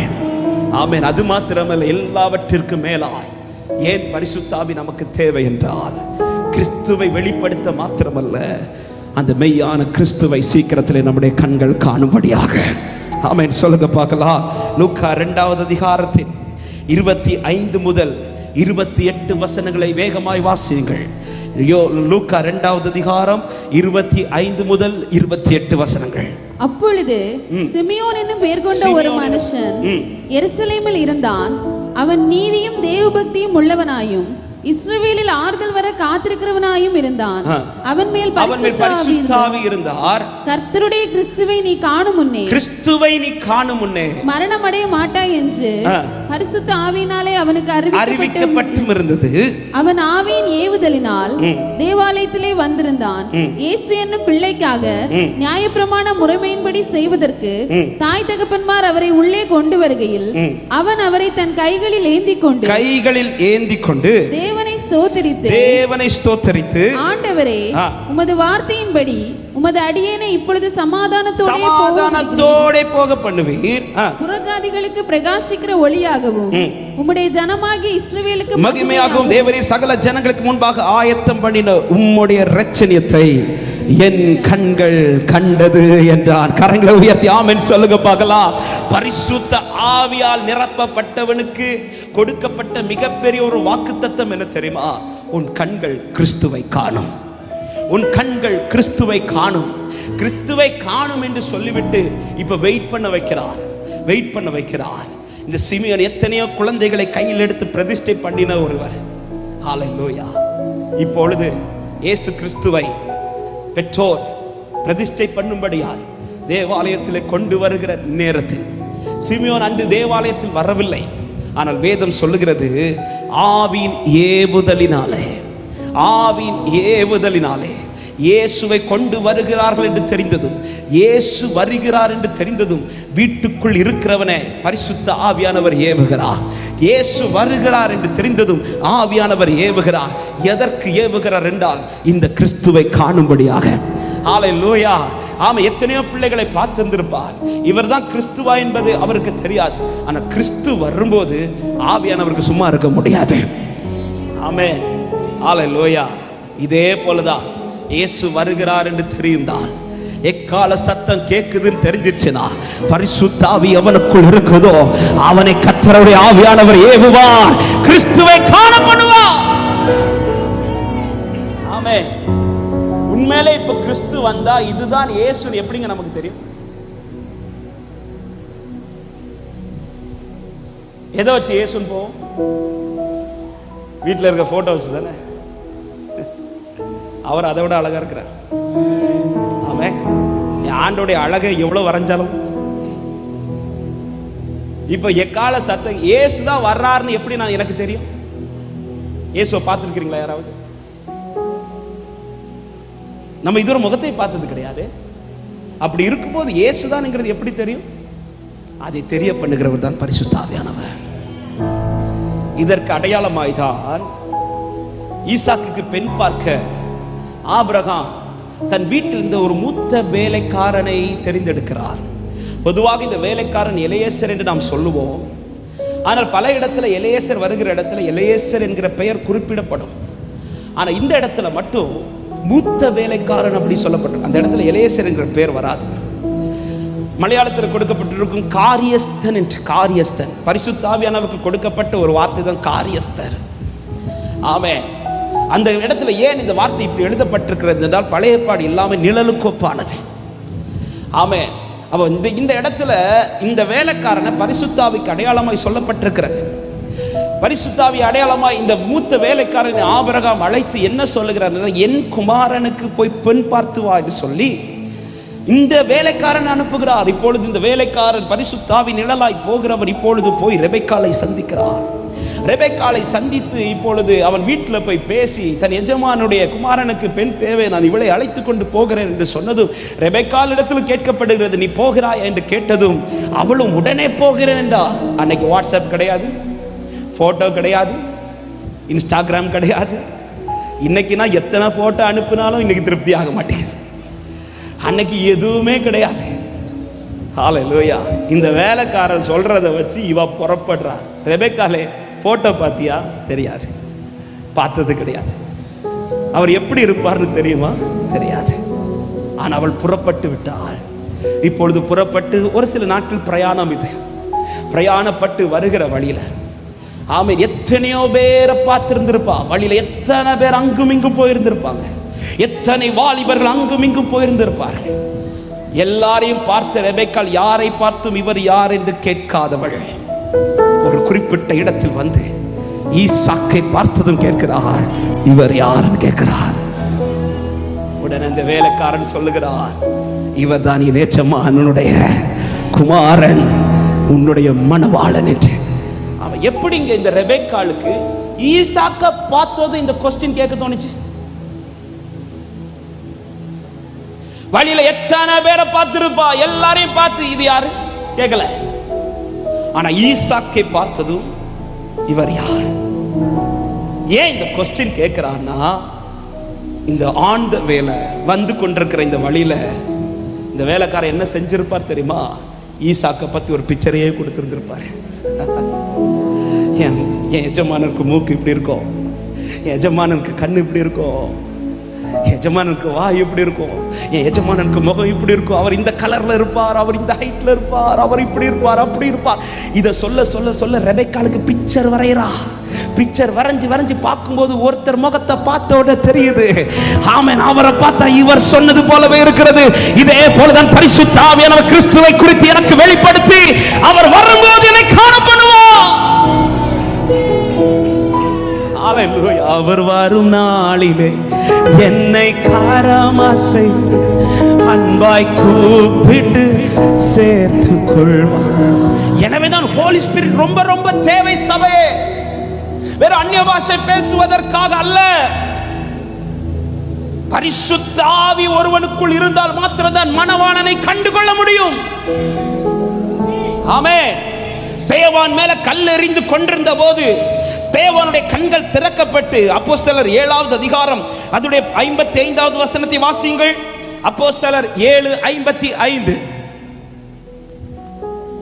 அவன் பரிசுத்த ஆவியினாலே, இந்த வார்த்தையை நல்லா கவனிங்க, இந்த வசனத்திலே மொத்தமா நான் இப்ப சொன்னது வந்துரும்.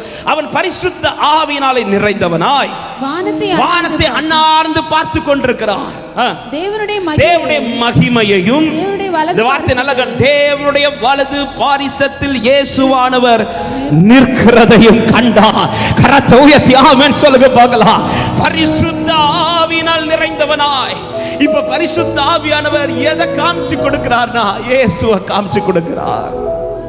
இத பார்த்தோன்னே ஸ்தேவானுக்கு கல் எறிகிறது விஷயமா தெரியல. இத பார்த்தோன்னே ஸ்தேவானுக்கு தன் வாழ்க்கை முடிய போறது விஷயமா தெரியல. இதை பார்த்த உடனே ஸ்தேவானுக்கு ஐயோ இனியும் எனக்கு இந்த பூமியிலே வாழ முடியலங்கிற கவலை வரவில்லை. காரணம், அவன் எதற்காக ஏங்கினாரோ, யாருக்காக ஏங்கினாரோ, யாரை குறித்து பேசினாரோ அவரை இப்பொழுது கண்கள் காண்கிறது. சபையே, இயேசுவை பார்க்கணுமா? ஹோலி ஸ்பிரிட் தேவை. எத்தனை பேர் இயேசுவை பார்க்க விரும்புறீங்க? கையே உயரல. ஹalleluya. எங்க இவ்வளவு டேஸ்ட் பண்ணிட்டு, இவ்வளவு ஆராதிச்சுட்டு, இவ்வளவு அவரிடத்துல இருந்து நன்மையை பெற்றுட்டு பார்க்காம போயிடாதீங்க. பார்க்காம போயிடாதீங்க. அவர் வரும்போது பார்த்துடணும். அவர் வரும்போது பார்க்கிறவன் பாக்கியவான். அவர் வரும்போது பயந்து ஓடுகிறவனாய் அல்ல, அவர் வரும்போது விரும்பி பார்க்கிறவனாய். அப்பா என்னை மாற்றும் என்று விரும்புறவங்க 2 கரங்களை உயர்த்தி ஹalleluya, கிருபையாய் என்னை இரட்சிப்பீராக. இயேசுவை பார்க்க விரும்புறவன் ஹோலி ஸ்பிரிட்டை பெற்றுக்கொள்ள வேண்டியது அவசியம். காரணம், பரிசுத்த ஆவியானவரை குறித்து இயேசு சொல்லும்போது அவர் வரும்போது சகல சத்தியத்திற்குள்ளும் உங்களை நடத்துவார். அப்படிதான் சொல்லுகிறார். சத்திய ஆவியானவர் சகல சத்தியத்திற்குள்ளும். யார் சத்தியம்? இயேசு கிறிஸ்து சொன்னார், நானே வழியும் சத்தியம் ஜீவனுமாய் இருக்கிறேன். அப்படியானால் நான் இந்த வார்த்தை இப்படி சொல்லுகிறேன், பரிசுத்த ஆவி ஒருவனுக்குள் வரும்போது அவனை அவர் சகல சத்தியத்திற்குள்ளும் நடத்துவார். யார் அந்த சத்தியம்? அவர்தான் ஆண்டவராகிய இயேசு கிறிஸ்து. அந்த இயேசுவை குறித்த பிக்சரை நமக்கு டெய்லி உணர்த்திட்டே இருப்பார். ஈசாக்கை குறித்த பிக்சர் எப்படி அந்த வேலைக்காரன் ரெபெக்காளுக்கு சொல்லி சொல்லி சொல்லி சரியா ஈசாக்கை பார்த்ததும் ரெபெக்காளுக்கு சந்தேகமே இல்லை, கேட்கிறா இவர்தானா? ஹalleluya. அதே போலதான் பரிசுத்த ஆவியின் ஆளுகையிலே நான் ஒவ்வொரு நாளும் நடத்தப்படுவேன். ஆனால் எக்கால சத்தம் துணிக்கும் போது நான் எந்த பயமும் இல்லாமல் சந்தோஷத்தோடு அவரை முகமுகமாய் காண்பேன். நம்புறவங்க வலது கரத்தை உயர்த்தி ஆனந்தமே பரமானந்தமே இது மாபெரும் பாக்கியமே, இந்த பார்தலத்தில் சொந்த எந்த உள்ளத்தில். பார்க்காம இவ்வளவு ஆராதிக்கிறோம், சீக்கிரத்தில் அவரை பார்க்க போறோம். ஆனா பார்க்கணும்னா இது இயேசு என்பதை நான் கண்டு கொள்ள எனக்குள் பரிசுத்த ஆவி மிக மிக அவசியம். நேரம் அதிகம் போகிறபடினால ஒரு 2 காரியத்தை மட்டும் சொல்லி நான் ஜெபிக்க விரும்புகிறேன். அப்ப இந்த பரிசுத்த ஆவி எனக்குள் வருவதற்கும், இந்த பரிசுத்த ஆவி என்னில் நிலைவரப்படுவதற்கும் நான் என்ன செய்ய வேண்டும்? எசேக்கியேல் 37வது அதிகாரத்தை எடுத்து வைத்துக் கொள்ளுங்கள். அங்கே 10வது வசனம் இப்படி சொல்லப்படுகிறது, வாசிங்கள். எசேக்கியேல் 37:10. எனக்கு கற்பிக்கப்பட்டபடி நான் தீர்க்க தரிசனம் உரைத்தேன். நான் தீர்க்க தரிசனம் உரைத்தேன். அப்பொழுது ஆவி அவர்களுக்குள் பிரவேசிக்க அவர்கள் உயிரடைந்து காலூன்றி மகாபெரிய சேனையாய் நின்றார்கள். அப்ப இந்த வசனத்துல ஒரு காரியம் தெளிவாய் தெரிகிறது. பரிசுத்த ஆவியை நாம் படித்து இழுக்க முடியாது, அவர்தான் நமக்குள்ளே ஊற்ற வேண்டும். ஹல்லேலூயா. எசேக்கியேல் சொல்லுகிறார், நான் தீர்க்க தரிசனம் உரைத்த போது ஆவி அவைகளுக்குள் ஊடுருவி. அப்ப பரிசுத்த ஆவி உன்னதத்திலிருந்து கொடுக்கப்படுகிறது, உன்னதத்திலிருந்து ஒருவன் வாழ்க்கையில் அருளப்படுகிறது. எனவேதான் சீஷர்கள்ட்ட போய் சொல்லுகிறார், நீங்கள் போய் இந்த வாக்குத்தத்தம் நிறைவேற காத்திருங்கள் என்று. நீ வெயிட் பண்ணு, அவர் கொடுக்கணும், இது உனக்கு அவர் தரணும். இந்த இடத்துல அபிஷேகம் பெற்ற அநேகர் இருக்கிறீர்கள், இன்னும் பரிசுத்த ஆவியை பெறாதவர்கள் இந்த சத்தத்தை கேட்கிறீர்கள் என்றால், இந்த இரவு நேரத்தில் இந்த வார்த்தைக்கு நீங்கள் உண்மையாய் செவி கொடுப்பீர்களானால் இந்த இரவு கர்த்தருடைய ஆவியானவர்களை நிரப்ப வல்லவராய் இருக்கிறார். எத்தனை பேர் விசுவாசித்து ஆமென் சொல்றீங்க? நிரப்பப்பட்டவர்களுக்கும் சொல்லுகிறேன், நான் ஆரம்பத்திலிருந்து சொல்லிக் கொண்டு வருவது போல இந்த பரிசுத்த ஆவி இது அனல் மூட்டி எழுப்பப்பட வேண்டும், என்னில் அவிந்து போகக்கூடாது. பரிசுத்த ஆவியை துக்கப்படுத்துகிற கிரியைகள் என்னில் வரக்கூடாது. பரிசுத்த ஆவியை என் வாழ்க்கையில் நான் சரியாய் செயல்பட நான் இடம் கொடுக்க வேண்டும். அப்படிப்பட்ட நிலையிலிருந்து மங்கி இருக்கிறவர்களும் இந்த நாளிலே தேவனிடத்தில் திரும்புங்கள், கர்த்தர் மறுபடியும் உங்களை எழும்ப பண்ணுவாராக. ஆமென். பெறாதவர்களும் இந்த வார்த்தைக்கு இடம் கொடுங்கள், பெற்றுக்கொண்டு அந்த ஆவியில இன்னும் நடத்தப்படாதவர்களும் இந்த வார்த்தைக்கு செவி கொடுங்கள். நீங்கள் எழுந்து பிரகாசிக்கிற நாட்கள் இதோ வந்திருக்கிறது. ஆமென். இப்பொழுது சொல்கிற ஆவி அதற்குள் போய், அப்போ பரிசுத்த ஆவி பரலோகத்தால் கொடுக்கப்படுகிறது. ஆனா யாருக்கு இங்க கொடுக்கப்படுகிறது என்றால், ஆவிக்குரிய அர்த்தத்தோட இரண்டு காரியங்களை சொல்ல விரும்புகிறேன்.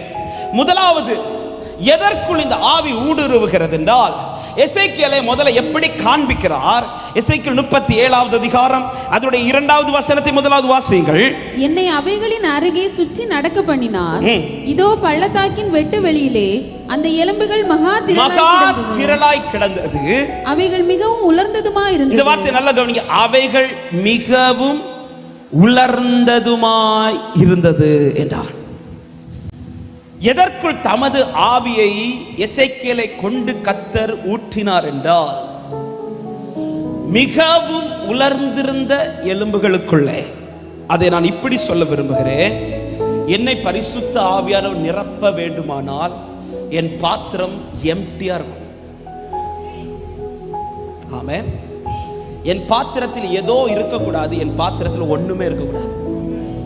இந்த எலும்பை குறித்து சொல்லும்போது உலர்ந்தது என்று சொல்லாமல் இன்னும் சொல்லப்படுகிறது மிகவும் உலர்ந்தது. அதாவது இந்த எலும்புக்கு மேல உயிர் உள்ளதாட்டு அல்லது வேற எதுவும் இருக்கிறதாய் சொல்லவே முடியாது. இனி இந்த எலும்புல ஏதாவது ஒண்ணு நடக்கணும்னா அது உன்னதத்திலிருந்து ஆவி வந்தால் மாத்திரமே. என் வாழ்க்கையை பரிசுத்த ஆவியானவர் ஆளுகை செய்ய வேண்டுமானால் முதல் காரியம், என் பாத்திரம் எம்டியா இருக்கணும். இந்த பாத்திரத்துல இன்னொரு ரசம் இருக்கவும் கூடாது, இந்த பாத்திரத்துல கொஞ்சம் கூட உலகத்தின் எந்த காரியமும் இருக்கக்கூடாது. இந்த பாத்திரம் அவர் நிரப்புகிற பாத்திரமா எம்டியா இருக்கணும். ஹல்லேலூயா. இயேசு கானா ஒரு வீட்டுல அற்புதம் செய்யும் போது கூட ஆண்டவர் ஏற்கனவே திராட்சரசம் இருந்த பாத்திரத்தில் ஆண்டவர் செய்யல அற்புதம், வேற பாத்திரத்தை தான் செலக்ட் பண்றார் இல்ல? ஆமென். ஏன் இருந்த பாத்திரத்தை செலக்ட் பண்ணலன்னா, இருந்த பாத்திரத்தில் செலக்ட் பண்ணியிருந்தா நம்மள மாதிரி சாம்பார்ல தன் கொஞ்சம் குறைஞ்ச உடனே என்ன ஊத்திடுவோம். இப்படி செய்கிறவர் இல்லை ஆண்டவர். புது ரசத்தை புது துருத்தில் ஊற்றுகிறவர். பாத்திரம் நிரம்பணும்னா பாத்திரம் எம்டியா இருக்கணும். எம்டியா இருக்கிறது மட்டும் இல்ல, பாத்திரம் ஓட்டை இல்லாம இருக்கணும். ஹலோ, ஓட்டை இல்லாம இருக்கணும்னா இந்த பாத்திரம் பரிசுத்தமா இருக்கணும். ஆமென். இது மிகவும் உலர்ந்தது என்று சொல்லும்போது ஒரு காரியம், ஒன்று இது எம்டியா இருக்குது, ஒண்ணுமே இல்லாம இருக்குது. இரண்டாவது, இது சுத்தமா இருக்குது, சுத்தமா இருக்குது. மேகத்திற்கு கீழா இஸ்ரவேல் ஜனங்களை கர்த்தர் நடத்தினார். ஆமென். சமுத்திரத்தினாலும் மேகத்திற்குள்ளாகவும் கர்த்தர் அவர்களை ஞானஸ்நானம் பண்ணினார் என்று அப்போஸ்தலர் 1 கொரிந்தியரில் எழுதப்பட்டிருக்கிறது. ஆமென். இப்படி அவர்களை மேகத்திற்கு கீழாய் கர்த்தர் எப்பொழுது நடத்த துவங்கினார் தெரியுமா? எகிப்திற்குள் இருக்கும்போது அல்ல, எகிப்திலிருந்து வெளியில வந்த பிறகுதான். பரிசுத்த ஜனமாய் அடிமைத்தனத்திலிருந்து வெளியில வந்த பிறகுதான் ஓட்டை இல்லாத பாத்திரமாய், ஆமென், அழுக்கு இல்லாத பாத்திரமாய் அவர்கள் வெளியில வந்த பிறகுதான் பரிசுத்த ஆவியினுடைய ஆளுகை அவர்கள் மேல் வந்து இறங்குகிறது. ஆமென். அப்போ என் பாத்திரம் நிரப்பப்பட, ஆவி ஊற்றப்பட நான் எம்டியா கொடுக்கணும். எனவேதான் வேதம் சொல்லுகிறது, ஏசாயா 44வது அதிகாரம் அதுடைய 3வது வசனம் சொல்லப்படுகிறது, தாகமுள்ளவன் மேல் தண்ணீரையும் வறண்ட நிலத்தின் மேல் ஹல்லேலூயா. அந்த பரிசுத்த ஆவியை நான் கேட்க வரும்போது நான் எப்படி வரணும் தெரியுமா? என் பாத்திரத்தில் எதையோ சுமந்து கொண்டல்ல, ஒண்ணுமே இல்லாம. அதாவது ஒரு வறட்சி வரும்போது என் நாக்கு எவ்வளவு தளர்ந்து ஒரு தண்ணிக்காய் ஏங்குமோ அந்த ஒரு ஏக்கம் இந்த பாத்திரத்தில் உண்டாகத்தக்கதாய் மாறணும். அப்படி கேட்கிற பாத்திரத்தை கர்த்தர் கைவிட்டுட்டு போக மாட்டார். அந்த பாத்திரத்தை கர்த்தர் நிரம்பி வழிய பண்ணுவார், நிரம்பி வழிய பண்ணுவார். இந்த இரவு நேரத்தில் அப்படி ஒரு பாத்திரமாய் நீங்கள் உங்களை ஒப்பு கொடுப்பீர்களானால் உங்கள் வாழ்க்கை கர்த்தருடைய ஆவியானவர் நிரப்ப வல்லவராய் இருக்கிறார். அப்போ உலர்ந்து இருக்க வேண்டியது மிக மிக அவசியம். என் பாத்திரம் எம்டியா இருக்கணும், என் பாத்திரம் அழுக்கு இல்லாம இருக்கணும், என் பாத்திரம் ஓட்டை இல்லாமல் இருக்கணும், என் பாத்திரம் நேரா இருக்க வேண்டும். ஹல்லேலூயா. ஆமென். அழுக்கு நிறைந்த பாத்திரத்தில் அவர் ரசத்தை ஊற்ற மாட்டார். ஆமென். ஹோல் இருக்கிற, ஓட்டை இருக்கிற பாத்திரத்தில் அவர் ஊற்ற மாட்டார். பாத்திரம் நிரம்பி வழியணுமே தவிர பாத்திரத்துக்கு கீழோட போக கூடாது.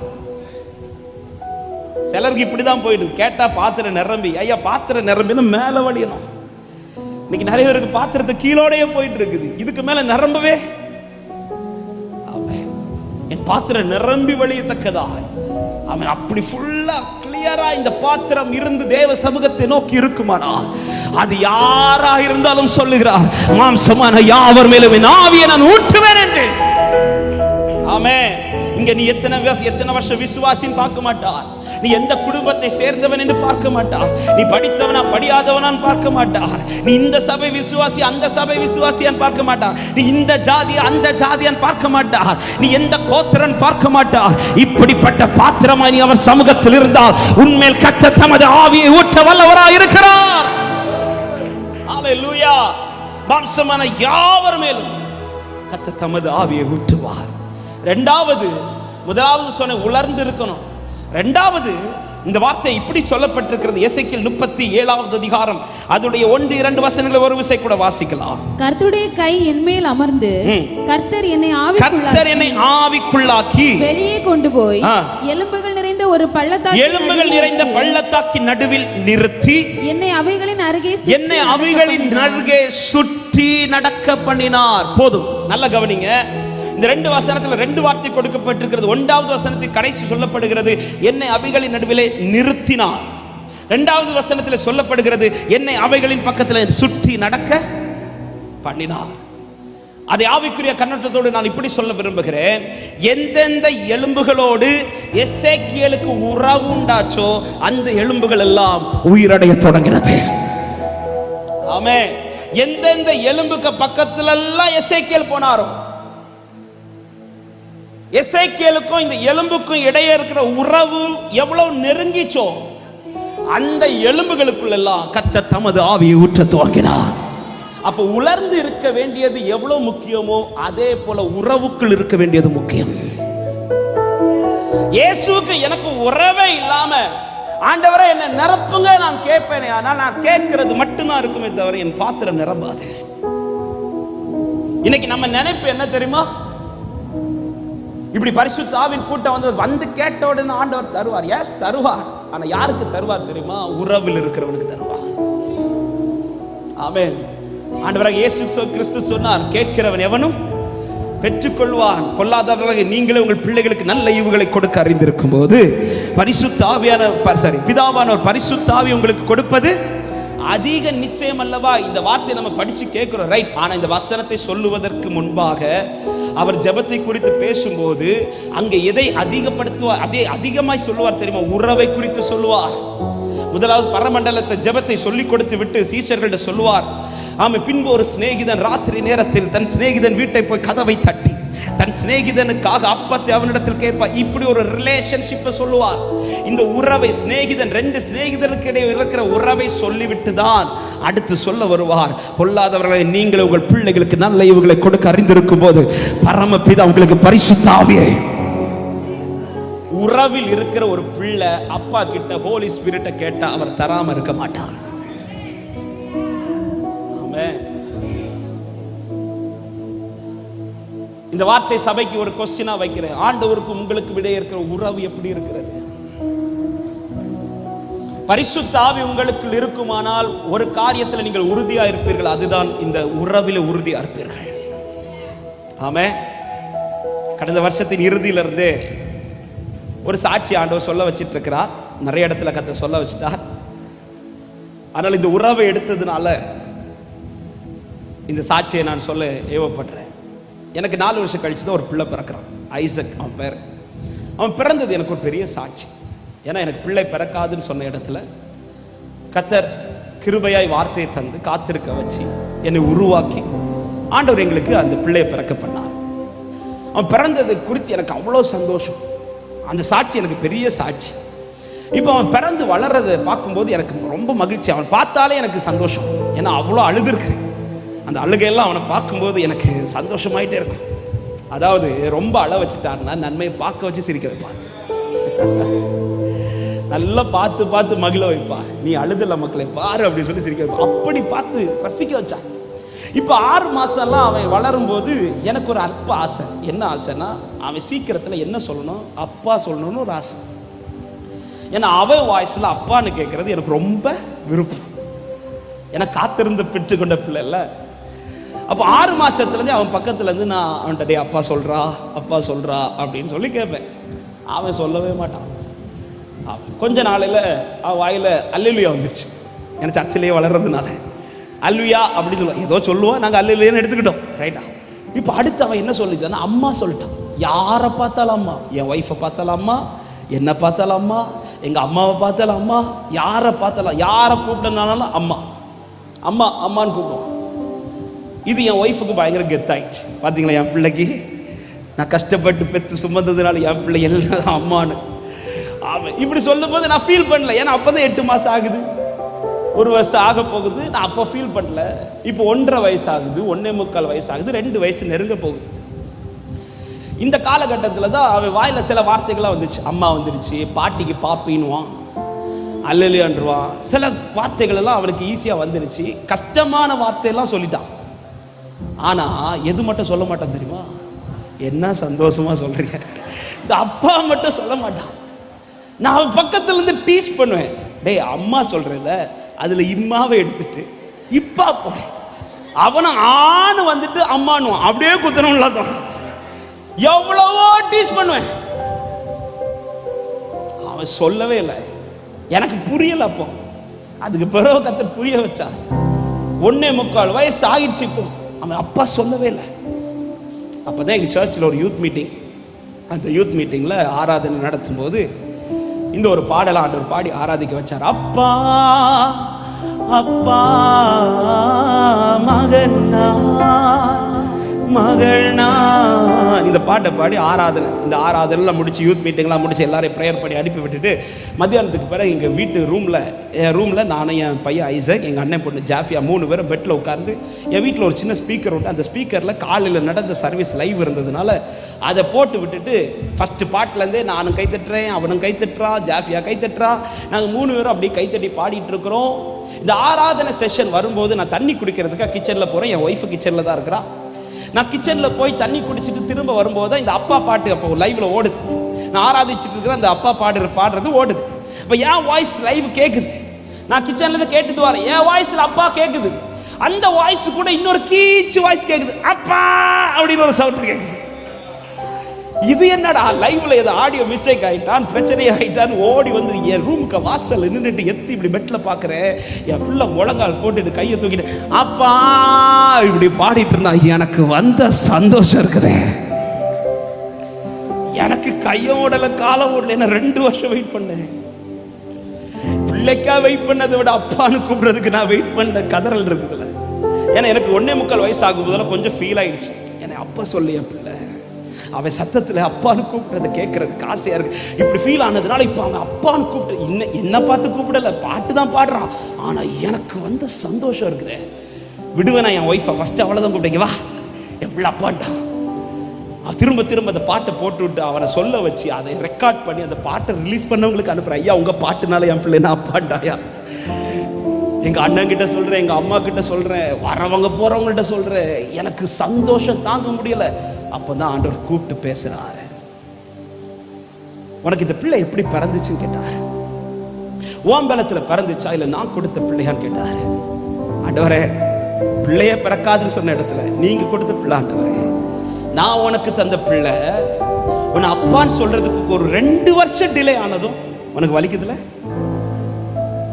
உனக்கு வலிக்குதுல, நீ என்னட்ட அப்பான்னு பேசி எவ்வளவு நாளாச்சுன்னு கேட்டாரு. உன்னை நான் பிள்ளை ஆக்கினேனே, என்கிட்ட நீ பழகி எவ்வளவு நாளாச்சுன்னு கேட்டாரு. அதுக்காக நான் ஜெபிக்கமாக அப்படியெல்லாம் கிடையாது.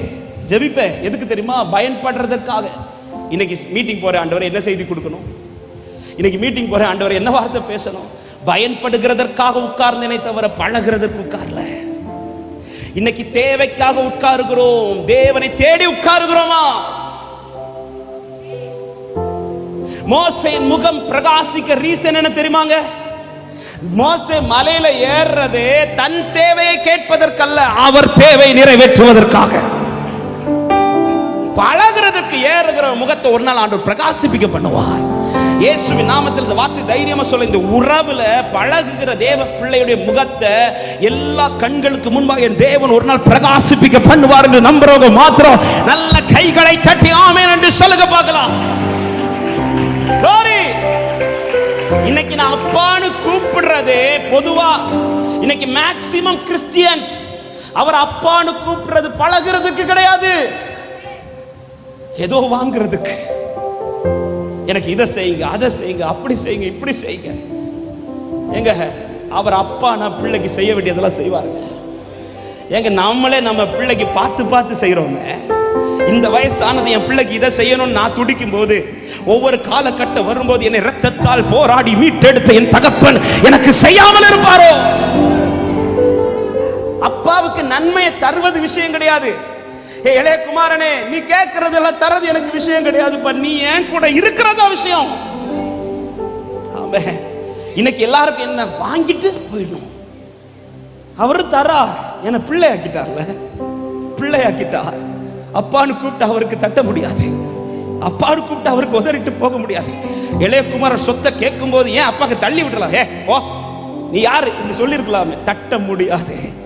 நான் கூப்பிட்டா எனக்கு எதை வேணாலும் செய்கிற நல்ல தகப்பனை தான் நான் ஆராதித்துக் கொண்டிருக்கிறேன். ஆனா அவர் உன்னை தரும்போது அடுத்து அவர் என்ன எதிர்பார்க்கிறார் தெரியுமா? என் பிள்ளைக்கு நான் இதை கொடுக்கும் போது அவ இன்னும் என்கிட்ட பழகுவான், இன்னும் என்கிட்ட பழகுவான். ஆனா உண்மையை சொல்லுங்க, வாங்கினது தான் நாங்க அதிகம். இன்னைக்கு எவ்வளவு தூரம் போயிட்டோம் தெரியுமா? ஒண்ணு இல்லாத போது நீங்க ஆண்டவர் சமூகத்தை பற்றி பிடித்த நாட்கள் எப்படி இருந்துச்சு? இன்னைக்கு நிறைய வந்த பிறகு நீங்க ஆண்டவரை விட்டு தூரம் போன நேரம் எவ்வளவு இருக்குது? ஒண்ணு இல்லாத போது அவர் தான் வேணும்னு சொல்லி பிடிச்சோம். இத பார்த்து நிறைய தந்தார். ஏன் தந்தார் தெரியுமா? அவருக்கு நம்பிக்கை என்ன தெரியுமா? ஒண்ணு இல்லாத போது என் பிள்ளை என்னை இப்படி பிடிக்கிறான், நான் என் பிள்ளைக்கு இதெல்லாம் கொடுத்த இன்னும் பிடிப்பா நம்பி தந்தார். ஆனா நம்ம ஏமாத்திட்டு இருக்கிறோம். இன்னைக்கு நிறைய வாங்கிட்டோம், ஆனா அவரை விட்டு எங்கேயோ போயிட்டு இருக்கிறோம். சபையே, தந்தவருக்கு எடுக்கிற அதிகாரம் உண்டு. ஆமென். ஆனா எடுக்கல. ஏன் தெரியுமா? அவருக்கு இன்னைக்கு நம்பிக்கை உண்டு, என் பிள்ளை திரும்ப இந்த உறவுல வருவான். பரிசுத்த ஆவி உங்கள் நிலை பெறப்பட வேண்டுமானால் இந்த உறவிலே நீங்கள் நிலைத்திருக்க கர்த்தர் விரும்புகிறார். எல்லாரும் எழுந்து நிற்கலாமா? தேவ சமூகத்துல நீ உறவில் இருந்து உலர்ந்த அனுபவத்தோடு தேவ சமூகத்தில் உன்னை விட்டு கொடுப்பாயானால் இந்த இரவு நேரத்தில் மறுபடியும் அந்த ஆவியானவர் உனக்குள் ஊற்றப்பட விரும்புகிறார். எத்தனை பேர் விரும்புறீங்க? பரிசுத்த ஆவி உனக்குள் வரும்போது ஆமென், கர்த்தர் உங்களை அதிகாரப்படுத்துவார். கிறிஸ்துவை உங்களிலிருந்து வெளிப்படுத்துவார். கிறிஸ்து வரும்போது கிறிஸ்துவை உங்களுக்கு காண்பிப்பார். ஹல்லேலூயா. உங்களுக்கு கொடுக்கப்பட்ட நற்பொருட்கள் பாதுகாக்கப்பட்டு கொண்டிருக்கும். ஆமென், ஆமென். உங்கள் மேல் முத்திரை போடுவார். ஹல்லேலூயா, ஹல்லேலூயா. எல்லார கண்களை மூடி ஒரு 5-10 நிமிடங்கள் கொஞ்சம் ஆவி நிறைவோட கர்த்தர் உங்களை நிரப்ப விரும்புகிறார். எல்லார கண்களை மூடி. முதலாவது, இந்த உறவுக்குள் கர்த்தர் உன்னை திரும்ப அழைக்கிறார். இந்த உறவுக்குள் கர்த்தர் உன்னை திரும்ப அழைக்கிறார். தூரமாயிருக்கிற அன்பு உள்ளமே, திரும்ப இந்த உறவுக்குள் வாருங்கள். தூரமாயிருக்கிற உள்ளமே, ஆதியில் கொண்டிருந்த அந்த அன்புக்குள் கர்த்தர் உன்னை திரும்ப அழைக்கிறார். ஹல்லேலூயா, ஹல்லேலூயா. உன் பேரில் எனக்கு ஒரு குறை உண்டு, உன் பேரில் எனக்கு ஒரு குறை உண்டு. நீ எல்லாத்துலயும் நல்லா தான் பாருக்கிற. நீ ஆராதனைனா ஓடி வந்துடுற, எந்த மீட்டிங்னாலும் ஓடி வந்து உட்கார்ற. ஆனா ஆதியில் கொண்டிருந்த அந்த அன்பு, அப்பாவோடு உள்ள அந்த பழக்கம், அப்பாவோடு உள்ள உறவு இன்னைக்கு அநேகருடைய வாழ்க்கையில் நஷ்டப்பட்டு இருக்கிறது. இந்த இரவு நேரத்தில் எத்தனை பேர் அர்ப்பணிக்கிறீங்க? ஆண்டவரே, திரும்ப இந்த உறவுக்குள் என்னை கர்த்தர் கொண்டு வருவீராக. எசேக்கியேல் எந்தெந்த எலும்புகள் அருகில் போய் நடந்தானோ அந்த எலும்புகளுக்குள் எல்லாம் கர்த்தருடைய ஆவி ஊற்றப்பட்டது போல இந்த அந்த உறவுக்குள் வருகிற உள்ளமே, உனக்குள்ள உன்னத ஆவியை கர்த்தர் ஊற்ற விரும்புகிறார். விட்டு கொடுங்க, விட்டு கொடுங்க. அப்படி அப்பான்னு பேச தொடங்குங்க. உங்கள் இருதயம் திறக்கப்படுவதாக, உங்கள் உள்ளம் அவருக்கு நேராய் திருப்பப்படுவதாக. என்னை மிக ஆண்டவரே, மீண்டும் என்னை திருப்புவீராகப்பா. என் இருதயம் உமக்கு நேராய் திருப்பப்படட்டும். கேட்க விரும்புகிற தேவ பிள்ளையே, உண்மையாய் நான் தூரமாய் தான் போயிருக்கிறேன், இந்த நாளில திரும்ப வருகிறேன் என்று அர்ப்பணிக்க விரும்புறவங்க உங்க 2 கரங்களை வானத்துக்கு நேராக உயர்த்தி, யாரையும் பார்க்காதீங்க. யாருனாலையும் எதுவும் நமக்கு நடக்காதுங்க. இன்னைக்கு ஏதாவது ஒண்ணு என் லைஃப்ல இருக்குதுன்னா இந்த ஒரு உறவுனால வந்தது.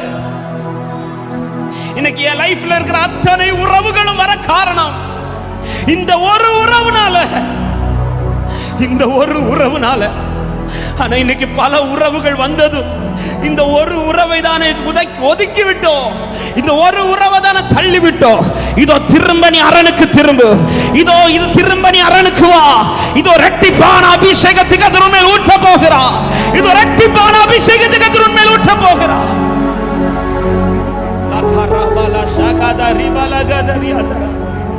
உனக்குள் நான் என் ஆவியை வைப்பேன், உனக்குள் நான் என் ஆவியை வைப்பேன். ஆமென். பரிசுத்த ஆவி உனக்குள் வரும்போது நீ கர்த்தரை மகிமைப்படுத்துவாய். கர்த்தருடைய மகிமை உன்னில் வெளியரங்கமாகும். எத்தனை பேர் விரும்புறீங்க? இதை கேட்க விரும்புறவங்க, ஆண்டவரே, இனி எனக்குள் வெளிப்படுவது என்னுடைய கிரியைகள் அல்ல, உம்முடைய மகிமை வெளிப்படட்டும் என்று அர்ப்பணிக்கிற உள்ளமே, கொஞ்சம் வாய்களை திறந்து ஸ்தோத்திரத்தோட இதோ நீ கேட்க கேட்க ஒரு பரிசுத்த அக்கினி உண்மையில் பற்றி பிடிக்க போகிறது. ஒரு பரிசுத்த ஆவி உண்மையில் ஊற்றப்பட போகிறது. ஒரு உன்னத பலன் உண்மையில் ஊற்றப்பட போகிறது.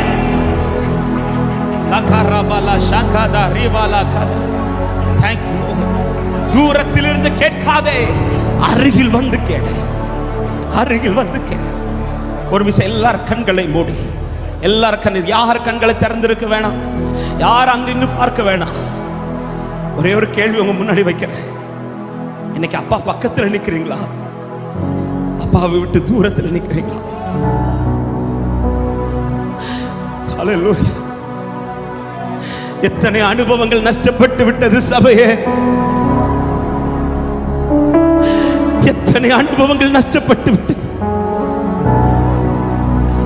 ஆண்டவர் திரும்ப அந்த உறவுக்குள் உன்னை அழைக்கிறார். நீ சாதாரணமான பாத்திரம் கிடையாது. உன் குடும்பத்திற்கு நீ சாதாரணமானவனா இருக்கலாம், சாதாரணமானவளா இருக்கலாம். உன் சொந்தங்கள் நடுவில் நீ சாதாரணமானவனா இருக்கலாம், சாதாரணமானவளா இருக்கலாம். ஆனால் பரலோகத்தின் பார்வைக்கு நீதான் அருமையானவனும், நீதான் விசேஷித்தமான பாத்திரம். உன்னில் கர்த்தர் தமது ஆவியை ஊற்ற விரும்புகிறார்.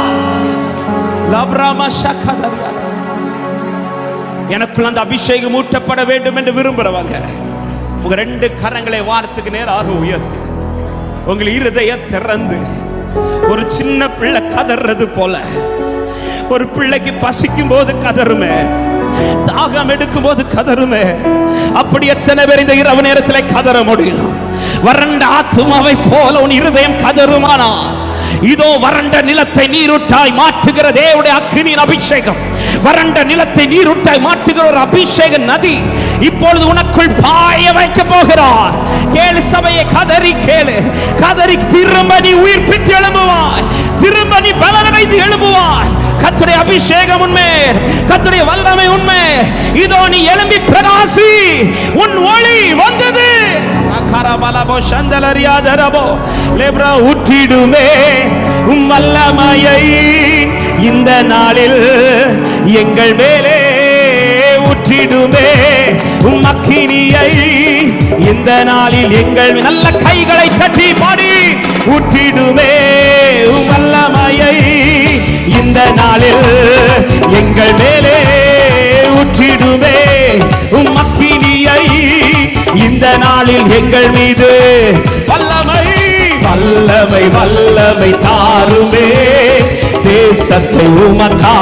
கேளு சகோதர, கேளு சகோதரி, இதோ திரும்ப திரும்ப உன் ஆவியிலே அனல் உண்டாகிறது, உன் ஆவியிலே அனல் உண்டாகிறது. திரும்ப பழைய அனுபவங்கள், திரும்ப நீ இழந்த அனுபவங்கள் திரும்ப ஊற்றுவராக. அபிஷேகம் அபிஷேகம் ஹல்லேலூயா. ஓ தீ போல இறங்கணுமே, தீ போல இறங்கணுமே, அக்னி நாவாய் பதியேனமே, கொடு காற்றாயி வீசேனமே, ஆத்ம நதியா. கேளு கேளு கேளு கேளுங்க, இதை ஊற்றுகிறார். திரும்ப திரும்ப திரும்ப உன் உலர்ந்த எலும்புகளுக்குள்ளே அனல், உன் உலர்ந்த வாழ்க்கைக்குள்ளே அனல், உன் உலர்ந்த அனுபவங்களுக்குள்ளே அனல். கரபலவோ சந்தலர் யாத்தர பலபலபலபோ தரியாதரா ஓ ரிகப சதரா. தீ போலே தீ போலே இறங்கனவே, அக்னி நாவாய் பதியேனவே, கொடு காற்றாய் வீசேனவே.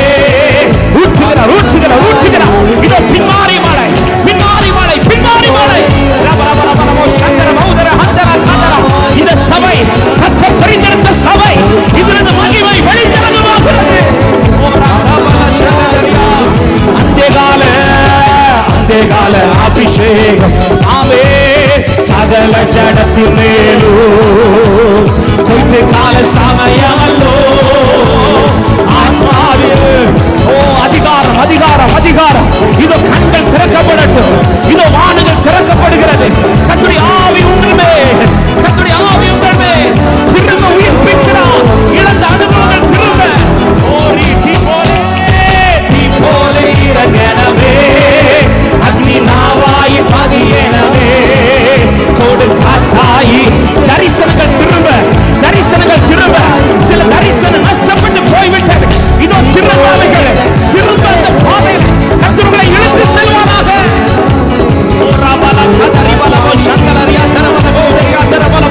நாவிலே அதிகாரம், வார்த்தையிலே அதிகாரம், ஆமென், ஜபத்திலே அதிகாரம், ஆமென், நீ பேசுகிற வார்த்தைகள் அதிகாரம், செய்கிற அதிகாரம், பார்வையில் அதிகாரம். தீ போல தீ போல தீ போல தீ போல. இதோ பலிபீடத்தின் அக்கினி, பரிசுத்த அக்கினி. ஆமென் ஆமென் ஆமென் ஆமென் ஆமென் ஆமென் ஆமென் ஆமென் ஆமென் ஆமென் ஆமென். தீ போல தீ போல. இதோ உலர்ந்த எலும்புகளுக்குள் ஆவி ஊடுருவுகிறது.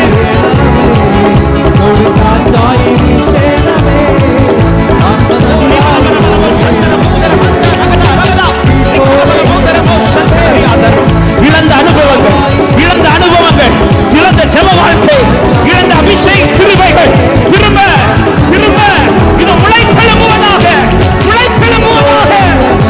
கிறிஸ்துவை வெளிப்படுத்துகிற பாத்திரம் நீ, கிறிஸ்துவின் மகிமையின் பாத்திரம் நீ. நல்ல கைகளை தட்டி அபிஷேகம் என்ற தேவ பிள்ளை அந்நிய பாஷைகளோடு இதோ சில அந்தகார வல்லமைகள், உன் வீட்டுக்கு விரோதமாய் போராடின விஷ பூச்சிகள் இதோ இந்த இரவு அக்கினியில் சுட்டெரிக்கப்படுகிறது.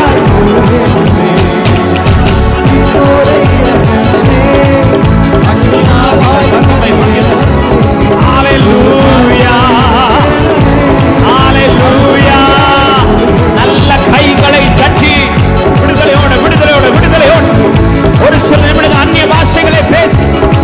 ஓ நாவிலே அதிகாரம், ஆவிலே பலன், ஒரு புது பலனை கர்த்தர் கட்டளையிடுவாராக. நீ சாதாரணமானவன் அல்ல, பரலோக பார்வைக்கு நீ வித்தியாசமான விசேஷமானவன். உனக்கு விரோதமாக எழும்புகிற எந்த ஆயுதங்களும் வாய்க்காமல் போவதாக.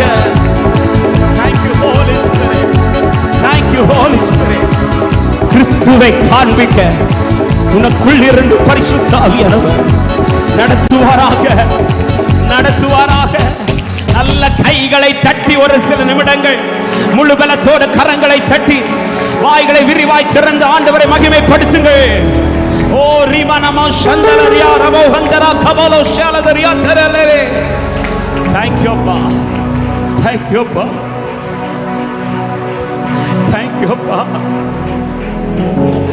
thank you அப்பா, thank you அப்பா, thank you அப்பா, thank you அப்பா. பரிசுத்த ஆவியே நமக்குள் இருப்பாரானால் நம் மூலம் கிறிஸ்து மகிமைப்படுவார். எத்தனை பேர் விரும்புறீங்க இந்த கடைசி கூட்டத்தினுடைய இந்த கடைசி மணி நேரத்தில் ஆண்டவரே இதுவரை வாழ்ந்தது எப்படியோ வாழ்ந்துட்டு ஆண்டவரே, ஆனால் இனி உள்ள வாழ்க்கை உம்மை பிரதிபலிக்கிற வாழ்க்கையாய் மாற என்னை அர்ப்பணிக்கிறேன் என்று அர்ப்பணிக்க விரும்புகிற உள்ளங்கள் வெட்கப்படாமல் நம்பிக்கையோடு உங்கள் 2 கரங்களையும் உயர்த்தி நான் உங்களுக்காய் ஜெபிக்க விரும்புகிறேன். அப்படி அர்ப்பணிக்கிற உள்ளமை கர்த்தர் உன்னை பார்த்து பேசுற வார்த்தை, நீ எனக்கு மிகவும் பிரியமானவர், நீ எனக்கு மிகவும் பிரியமானவர். இயேசு கிறிஸ்து பிதாவின் விருப்பத்தை செய்ய வந்தபோது பிதா சொன்ன வார்த்தை, இவர் என்னுடைய நேசகுமாரன் என்று. அப்படி அவருடைய சித்தத்தை செய்ய அர்ப்பணிக்கிற உள்ளமே இந்த நேரத்தில் பரலோகம் உன்னை பார்த்து சொல்லுகிற வார்த்தை, நீ அவருக்கு ரொம்ப பிரியமான குமாரன் குமாரத்தி. உன்னை கர்த்தர் எந்த தீமைக்கும் தீங்குக்கும் ஒப்பு கொடுக்கவே மாட்டார். விசுவாசத்தோடு கர்த்தருக்காய் நில்லுங்கள். உனக்கு இருக்கிற இந்த பலத்தோடு நீ புறப்படு. உன்னை கொண்டு கர்த்தர் பெரிய ரட்சிப்பை கட்டளையிடுவார். எத்தனை பேர் விசுவாசித்து ஆமென் என்று சொல்லி நல்ல கைகளை